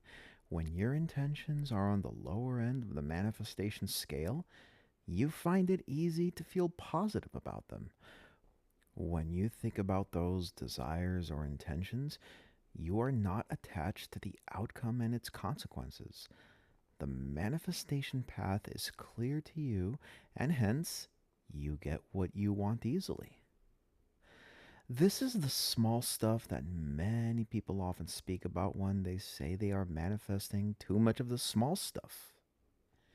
As we move up the manifestation scale, our level of desire and wanting for something increases accordingly. This is also when our worries, doubts, and attachment to the eventual outcome sets in for most of us. The midpoint of the scale is probably the trickiest to handle because there is a subtle mix of both types of feelings. Whereas there were only strong, negative, and desperate feelings at the right most end of the scale, the feelings at the middle of the scale are way more nuanced and balanced. The midpoint of the manifestation scale is the sweet spot of all of our manifestations. If you can deliberately start by placing all of your conscious intentions and desires there, then you'll find things manifesting very quickly for you. However, it is important that you do not unknowingly shift your desires around the manifestation scale once you have done so. Some individuals start at the center of the manifestation scale, then become increasingly desperate when their manifestations do not occur. They begin to feel a sense of urgency or desperation about whether their manifestations will show up. When this happens, they are no longer placing their conscious intentions at the midpoint of the scale. Instead, they are allowing their intentions to start sliding to the rightmost end of the scale. There are really only two keys to effective manifestations once you view them in this framework.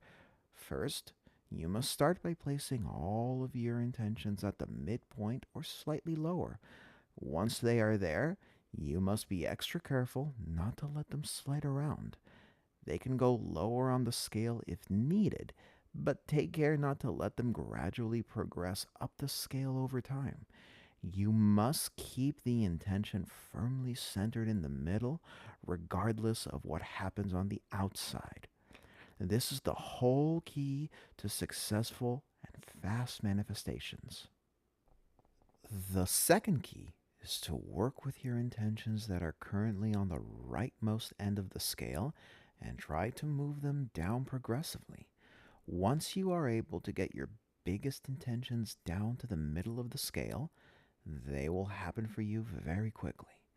As we have mentioned, the two extreme ends of the manifestation scale will result in no manifestations. If you want things to manifest effortlessly, then you have to move them away from the two extreme ends as much as possible. Let us first talk about how to plant a desire firmly in the middle of the manifestation scale. You do so by noticing the way you feel on the inside. The key to all these inner exercises is to turn inwards and be extremely sensitive to the way you feel on the inside. Gently bring the intention or desire to your mind and notice how it spontaneously feels like for you on the inside. Adopt the stance of a neutral observer. We are not forcing ourselves to feel one way or the other, but to simply notice the feelings that are there without adding to any of it. Using the manifestation scale, which we have mapped out previously, identify where your intention currently lies on the scale. If it is somewhere near the midpoint or between the 1/3 and middle point, I would say that you are in good hands. Conditions are ripe for the manifestation to occur without your active intervention. This will be the case for most of your manifestations. However, if you find that the intention spontaneously sits somewhere closer to the rightmost end of the scale, more than 2/3 of the way up, then, ironically, it is going to have a harder time manifesting for you. This is despite the fact that you may consciously want the desire more and may be putting way more physical effort into its manifestation. Your job then is to move this intention gently down the manifestation scale. This is the inner journey which you have to make. It is also the inner journey which I have been emphasizing in all of my books and material. Manifestation is not about making the outer journey. It is not about taking outer directed actions and trying to figure out ways to make your manifestations happen. Most people are so focused on taking the outer directed actions that they engage in conditional thinking all day long. They say, if I do A and B, then maybe C will happen. When C happens and I do D, eventually I will get E, which is what I want. But that is rarely the way in which manifestations occur. Physical manifestations do not occur in such a convoluted manner.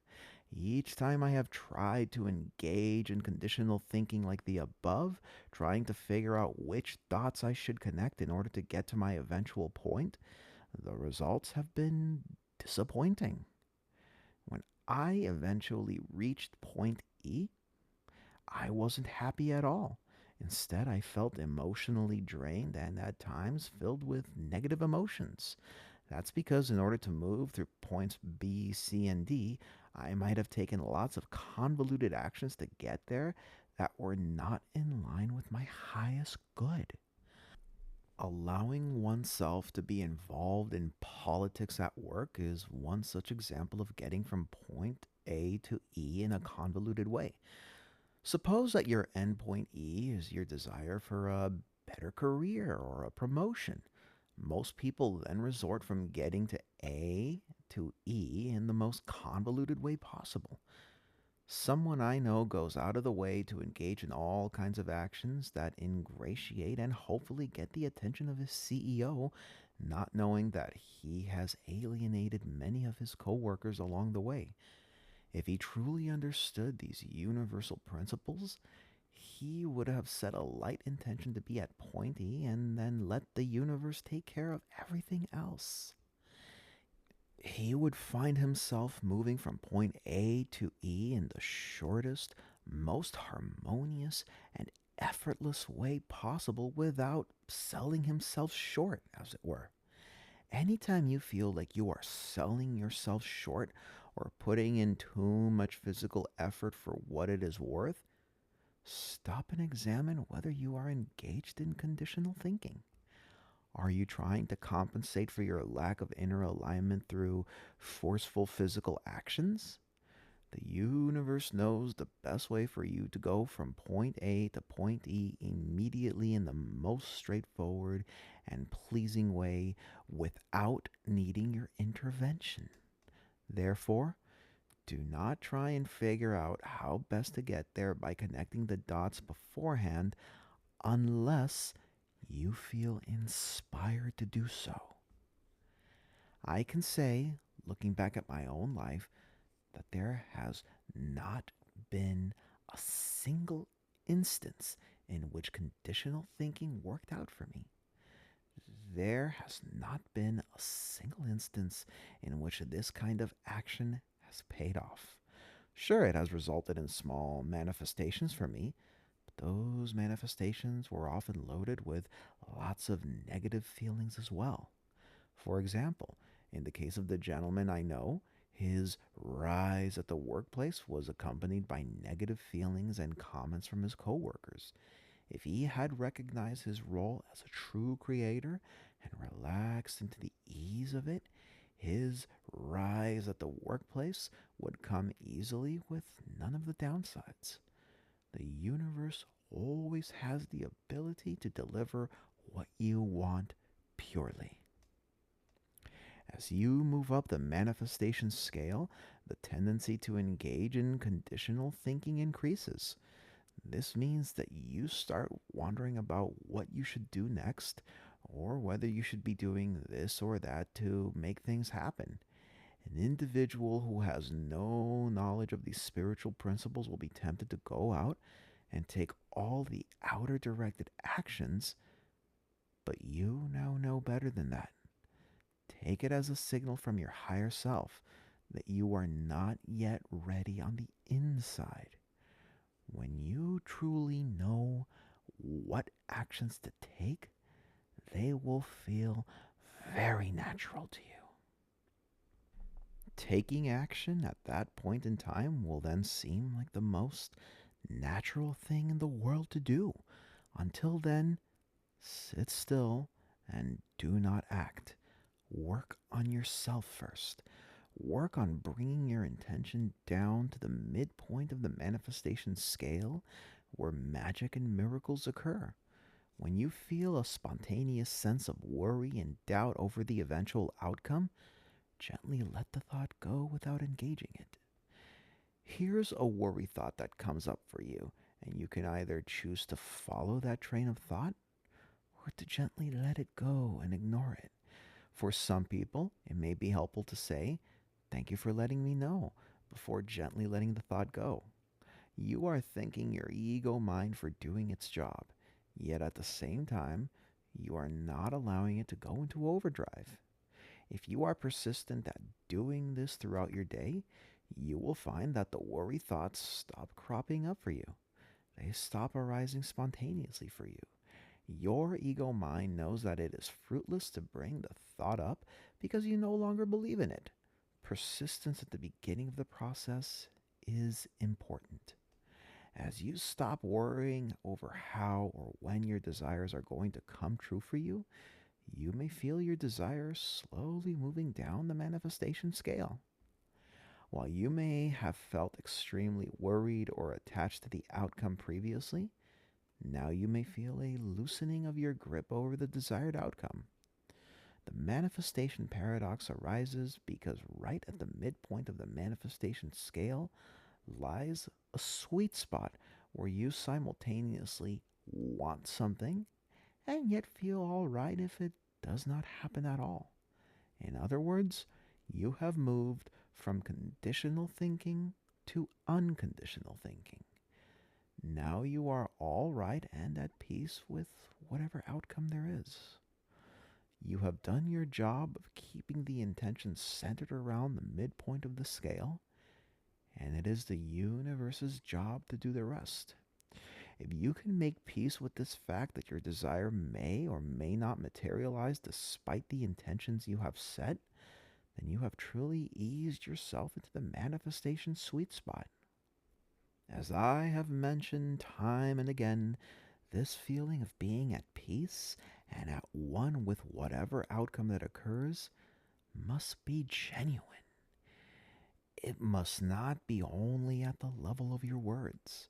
In the early days of my manifestation journey, I frequently feigned divine indifference by saying, "Oh, it's all right if this does not happen," while feeling exactly the opposite on the inside. It is not the words you utter, but your inner state that makes all the difference. Therefore, you can physically say the words and proclaim that the outcome does not matter for you. But is that truly how you feel on the inside? Only you know the truth.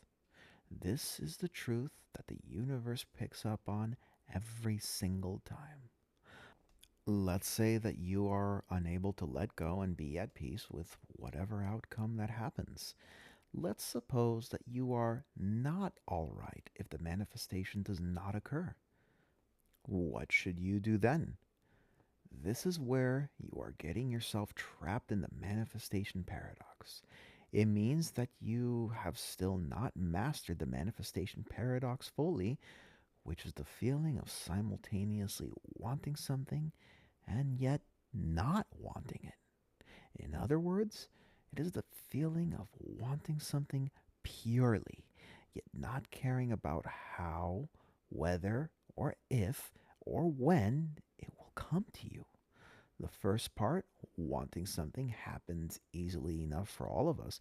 But the second part, about not caring about how or when it will happen, is something that we have to consciously and deliberately learn to drop. That is why, despite how simple these universal laws are, only a handful of deliberate practitioners get it. Only a handful of practitioners do the inner work necessary to make things happen on the outside. If you are truly unable to let go, ask yourself these questions, which will help to soften the resistance. Just for now, am I able to let go of wanting to control the outcome? I have often advocated the use of these three words, just for now, to shift your focus and soften the resistance. What this means is that while you may not be able to drop your attachment to the outcome for good, can you do it just for now? Can you do it for just this moment? Can you do so just for the next 5 minutes? After you have dropped your attachment for the next 5 minutes, you can always go back to being attached and caring about the outcome again. But just for the next 5 minutes, can you let go of wanting to control the outcome? I have found that in almost all cases, the answer is a spontaneous yes. You have to understand that it is your ego that is refusing to concede and give up its control. The ego mind wants to be in charge and in control forever. So, what we are really doing here is to allow it to give up control just for the next 5 minutes. What you'll also realize from this exercise is that if you can do so for 5 short minutes, then you can lengthen the amount of time and give up control for longer and longer periods of time. This creates an opening for the universe to jump right in and do its magic. In fact, this was what happened to me during my first major manifestation of the car. The manifestation happened through unconscious openings I created in my mind. The second question I would ask myself is this: what can I do if this desire does not materialize?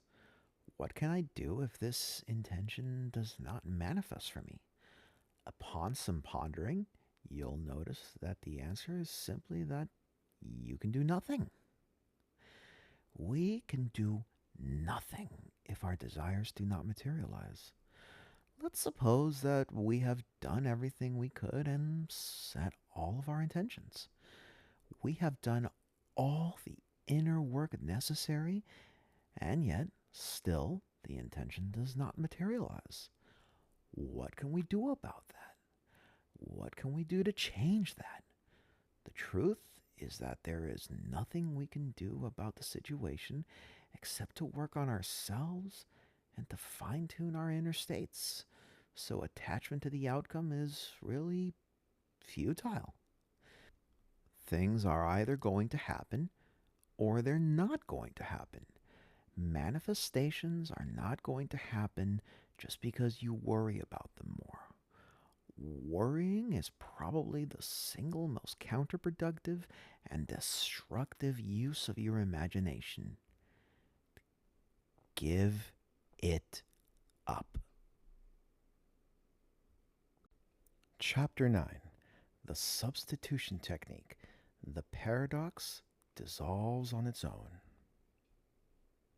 Recall the analogy I used at the beginning of this book about the impossible triangle pictured on the cover.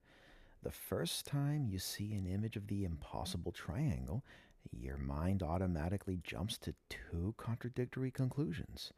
How can two of those lines converge and lead to the same outcome? Your rational mind is telling you one thing, but your eyes are telling you another. Then you start to view the paradox from another angle. Once you shift your physical perspective, everything becomes clear to you, and the paradox falls apart on its own accord. It breaks down and dissolves. It no longer becomes a paradox in your mind.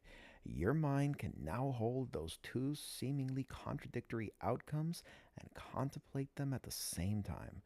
The dissolving of the manifestation paradox is an inner exercise. This means that unlike the impossible triangle illusion, where you have an aha moment, the manifestation paradox requires that you feel a certain way in order to see through it. Today, the manifestation paradox is no longer a paradox for me because I have emerged from the other end of the tunnel. I know what it looks like from the other side. I know what it is like to live from a state of universal inspiration where our highest good flows to us at every moment.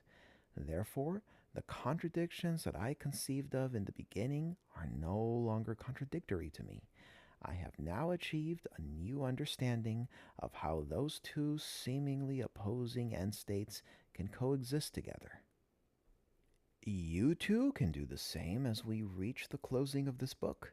It is my intention that you will put down this book and never look at manifestation the same way again. You would have emerged from the other end of the tunnel as a completely new person with a completely new understanding. And while your physical reality may still seem the same as before, know that it really isn't. Your inner state has shifted drastically, and whatever energetic vibrations that are underlying your outer state will soon collapse and rearrange themselves into a more desired reality. In fact, our outer states are in a constant state of flux and rearrangement. Reality can change for us with a snap of the finger, just like that. But why is change not happening for most people? That's because they are so fixated on their existing realities that their realities are changing into the same thing over and over again. The final part that remains to be done is for you to internalize the manifestation paradox and transcend it. You now have the necessary knowledge to do so. You know that as you move up the manifestation scale, your level of wanting for an item increases. However, as the level or intensity of your wanting increases, so does your attachment to its outcome and your feelings of desperation. But understand that these two really do not have to exist together. This is the whole manifestation paradox. Most people mistakenly believe that their feelings of wanting have to coexist with their feelings of attachment and desperation. I have shown you throughout this book that this is simply not the case. It is a fallacy we have been brought up to believe in without questioning it. It is the way our ego minds operate by default, but it does not have to be the only way. You can start from this moment to live a new reality by turning up your levels or intensity of wanting while keeping your feelings of attachment and desperation to zero. In order to do this effectively, we have to use the substitution technique. Again, if you have not read the front part of this book and have just skipped to this chapter directly, it will not work for you. Doing spiritual manifestation work is not the same as reading a detective novel, where you can just skip right to the end and have the satisfaction of knowing who done it. Spiritual work requires that you pass through the necessary stages of understanding. At this point in time, you should be familiar with how the feelings corresponding to each point on the manifestation scale feel like. You should know what having zero desire or aversion to something feels like. Hint, think of my earlier example on the discounted TV mount, which I do not care for. You should know what a desire at the 1/3 point of the scale feels like and how it is different from a desire at the halfway mark. Finally, you should know how a desire at the 2/3 point of the scale feels like and how it compares to a desire at the rightmost end of the scale. Once you have internalized all these feelings in yourself, you are now ready to use the substitution technique. Remember that the content of what we are asking for does not matter. We are not concerned with the actual content of your intentions or desires here, as different people lead different lives and will ask for different things. Rather, we are concerned about the feelings underlying these intentions and desires. The same intentions or desires can invoke very different feelings from one person to the next. For example, one desire may seem big to you, but perfectly manageable to someone who has achieved it many times before. Therefore, it is not the content of our desires that we are talking about here. There is no rule that says being wealthy has to be on the rightmost end of the scale, while, let's say, a button has to be on the one-third point of the scale. It all depends on the individual. The universe responds to the sum total of your thoughts and feelings. As such, the universe does not care about what you are asking for. It always gives you what you are asking for as long as your inner state is aligned with your desires. It does not judge nor dictate whether or not something is appropriate for you. That is your job as a creator. Once you understand this point, you will realize the sacred and immense power that has been put into your hands. Your role as a creator is no trivial matter. You literally have the power to ask for whatever you want. What I would like you to do is to take an intention at the one-third point of the scale and gently bring it to mind. Then, for the next few minutes or so, really feel and immerse yourself in the good feelings of it. Notice how this intention feels like for you. Notice how easy it feels to you, how you can see the entire path of manifestation clearly, and, most importantly, how there is no worry over how it is going to happen. You feel light, free, and energized when you think about this intention. You have absolutely no attachment to the outcome, no matter how it turns out. You are all right with the outcome one way or the other. You see no need to force or to hurry things along. You just let the universe take its own course and rest in the knowledge that everything is being taken care of. Once you have felt and internalized all of the above feelings, I would like you to anchor those feelings in yourself. An anchor is simply a phrase or an action that reminds you of a particular inner state. It serves as a physical representation of your inner state. In other words, once you have allowed all the good feelings above to intensify and peak, either say the phrase quietly to yourself or out loud, "It is done," or do an action such as touching any two fingers of your right hand together. I like to use my thumb and middle finger of my right hand, letting them come into contact gently. Incidentally, the same gesture is also used in many meditation traditions. What we are doing here is linking the empowered inner state which you feel to a tangible hand action. We are linking something that is non physical, that is the sum total of your inner state, to the simple gesture of touching your thumb and second finger together. This serves as a physical reminder for yourself.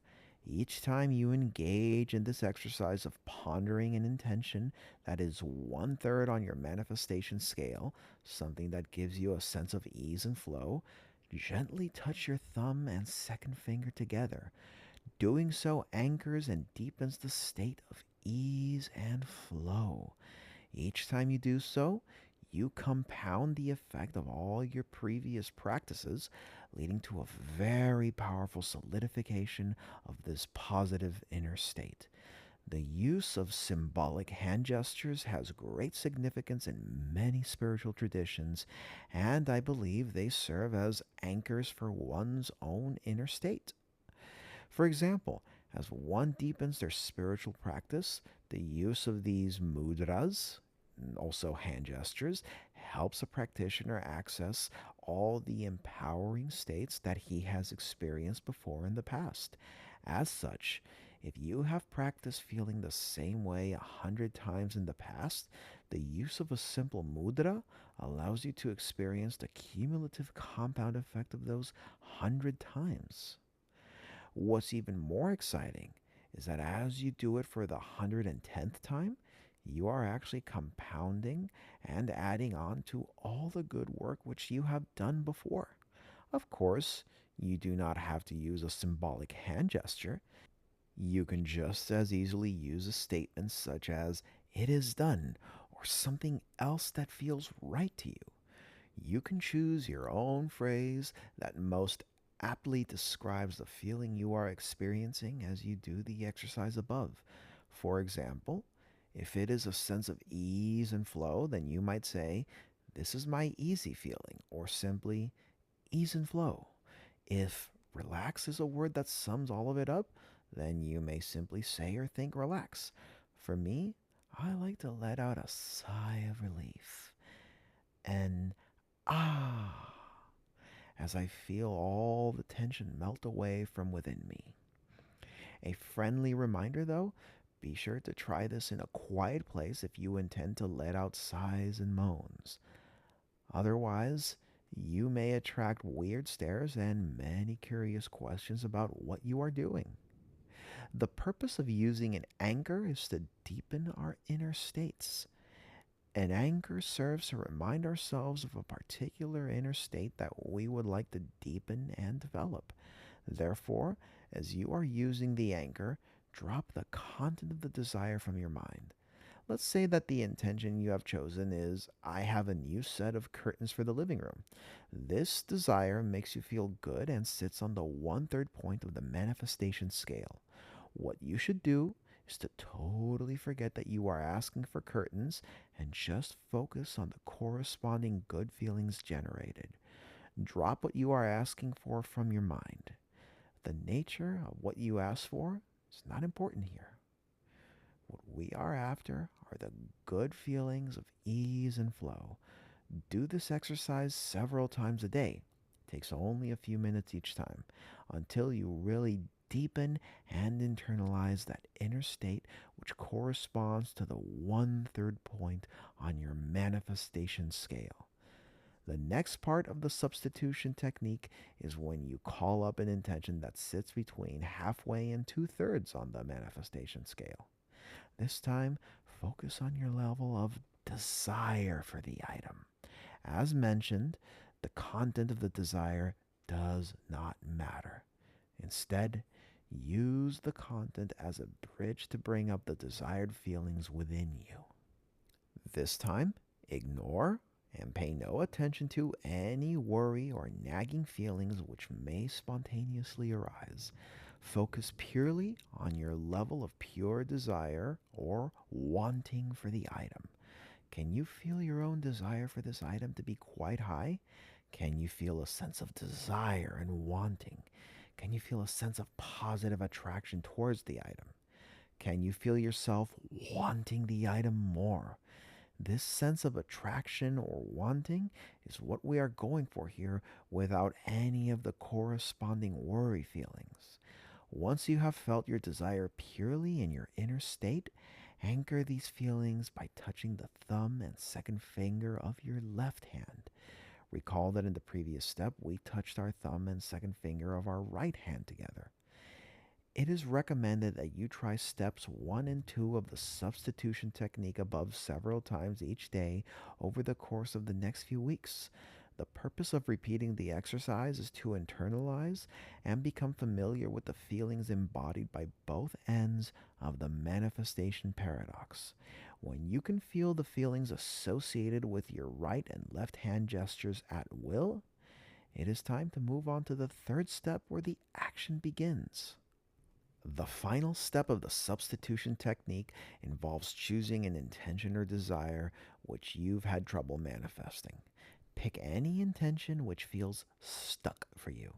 For starters, do not pick an intention that lies on the extreme right of the scale, although you can certainly do so after you are familiar with the process.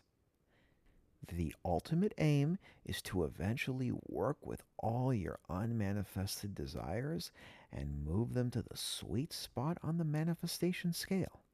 But for a start, pick an intention that is not on the extreme right of the scale to start with. Bring this desire to mind and notice the feelings that arise spontaneously within you. You may notice a sense of worry or desperation over whether and when it will manifest. At this moment, remind yourself of these teachings that your level of desire and your level of attachment can be separated. Both do not have to coexist together.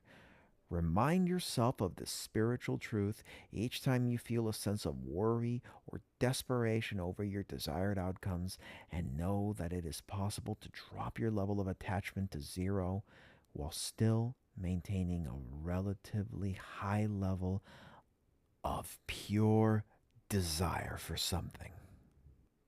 It may also help to touch the thumb and second finger of your right hand together gently.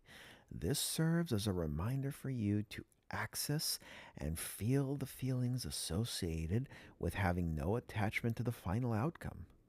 What we are doing here is substituting our attachment to the outcome of this new desire with the lack of any attachment to the outcome anchored from our earlier desire. We are dropping our unwanted thought patterns that keep us stuck in our old reality and keeping only the portion that is desired. Once you have touched the fingers of your right hand together and remind yourself to drop any attachments you may have, touch the fingers of your left hand together to remind yourself that your desire can exist purely by itself with no attachment. The manifestation paradox has finally been dissolved. Repeat this third step as often as needed with each difficult intention until you have felt a shift in the way you feel about that desire. It may be necessary to work with a desire more than once before you can effectively shift it to that sweet spot on the manifestation scale. It is also important that you clearly identify and only work with one desire at a time. Once you have successfully shifted the desire, you'll feel very differently about it on the inside. If you are able to follow the steps above and move some of your most stubborn desires to the sweet spot on the manifestation scale, you will find that life becomes easy and effortless for you. While you still perceive obstacles, you no longer remain stuck and fixated on them. You are no longer bound by them. Most people are literally under the control of their negative thoughts and feelings. They are unable to think around them and hence spend most of their lives at the mercy of these negative thoughts. Once you have understood how the manifestation paradox works, you have a practical way to transcend all these negative feelings and stop pushing so hard against them. The moment you stop pushing against all the perceived obstacles and challenges that stand in your way, life stops pushing back as well and becomes effortless for you. A summary of the steps is provided in the next chapter. Chapter 10: Steps to Dissolve the Manifestation Paradox. Step 1: Bring to mind an intention or desire that sits about 1/3 to halfway on the manifestation scale. Feel how you have no attachments to the outcome of this desire and how all the positive feelings flow so spontaneously for you. Immerse yourself in these pleasant feelings of ease, flow, and zero attachment to the outcome. Gently touch the thumb and second finger of your right hand together when these feelings peak. Step 2: Now bring to mind an intention or desire that sits about 2/3 on the manifestation scale. Feel your high level of pure wanting for this desire. Concentrate on these higher levels of wanting and attraction. Ignore any worry feelings that may arise. Immerse yourself in that high level of desire. Gently touch the thumb and second finger of your left hand when these feelings peak. Pick a desire that sits higher than the 2/3 point on your manifestation scale, something that you have been grappling with. Notice the thoughts and feelings that arise spontaneously without trying to judge or change them in any way. Just notice the feelings that are there. Notice the feelings of worry, desperation, fear, if any, and allow yourself to feel these feelings without trying to suppress or change any of them. Step 4. After you have felt these feelings sufficiently, bring up the desire in step 1 and feel how it is like to have zero attachment to the outcome. Remind yourself that your level of attachment can exist separately from your desire. Your level of attachment can be reduced to zero regardless of what you are asking for, big or small. As you consciously remind yourself of this spiritual truth, touch the thumb and second finger of your right hand together and substitute your attachment to this desire with the feelings of zero attachment from the desire in step 1. Repeat this step until the substitution is successful. Step 5. Bring up the desire in step 4 again and check to see if your feelings of attachment have been reduced or eliminated. It may be necessary to repeat step 4 more than once over the course of the next few days or weeks. Step 6.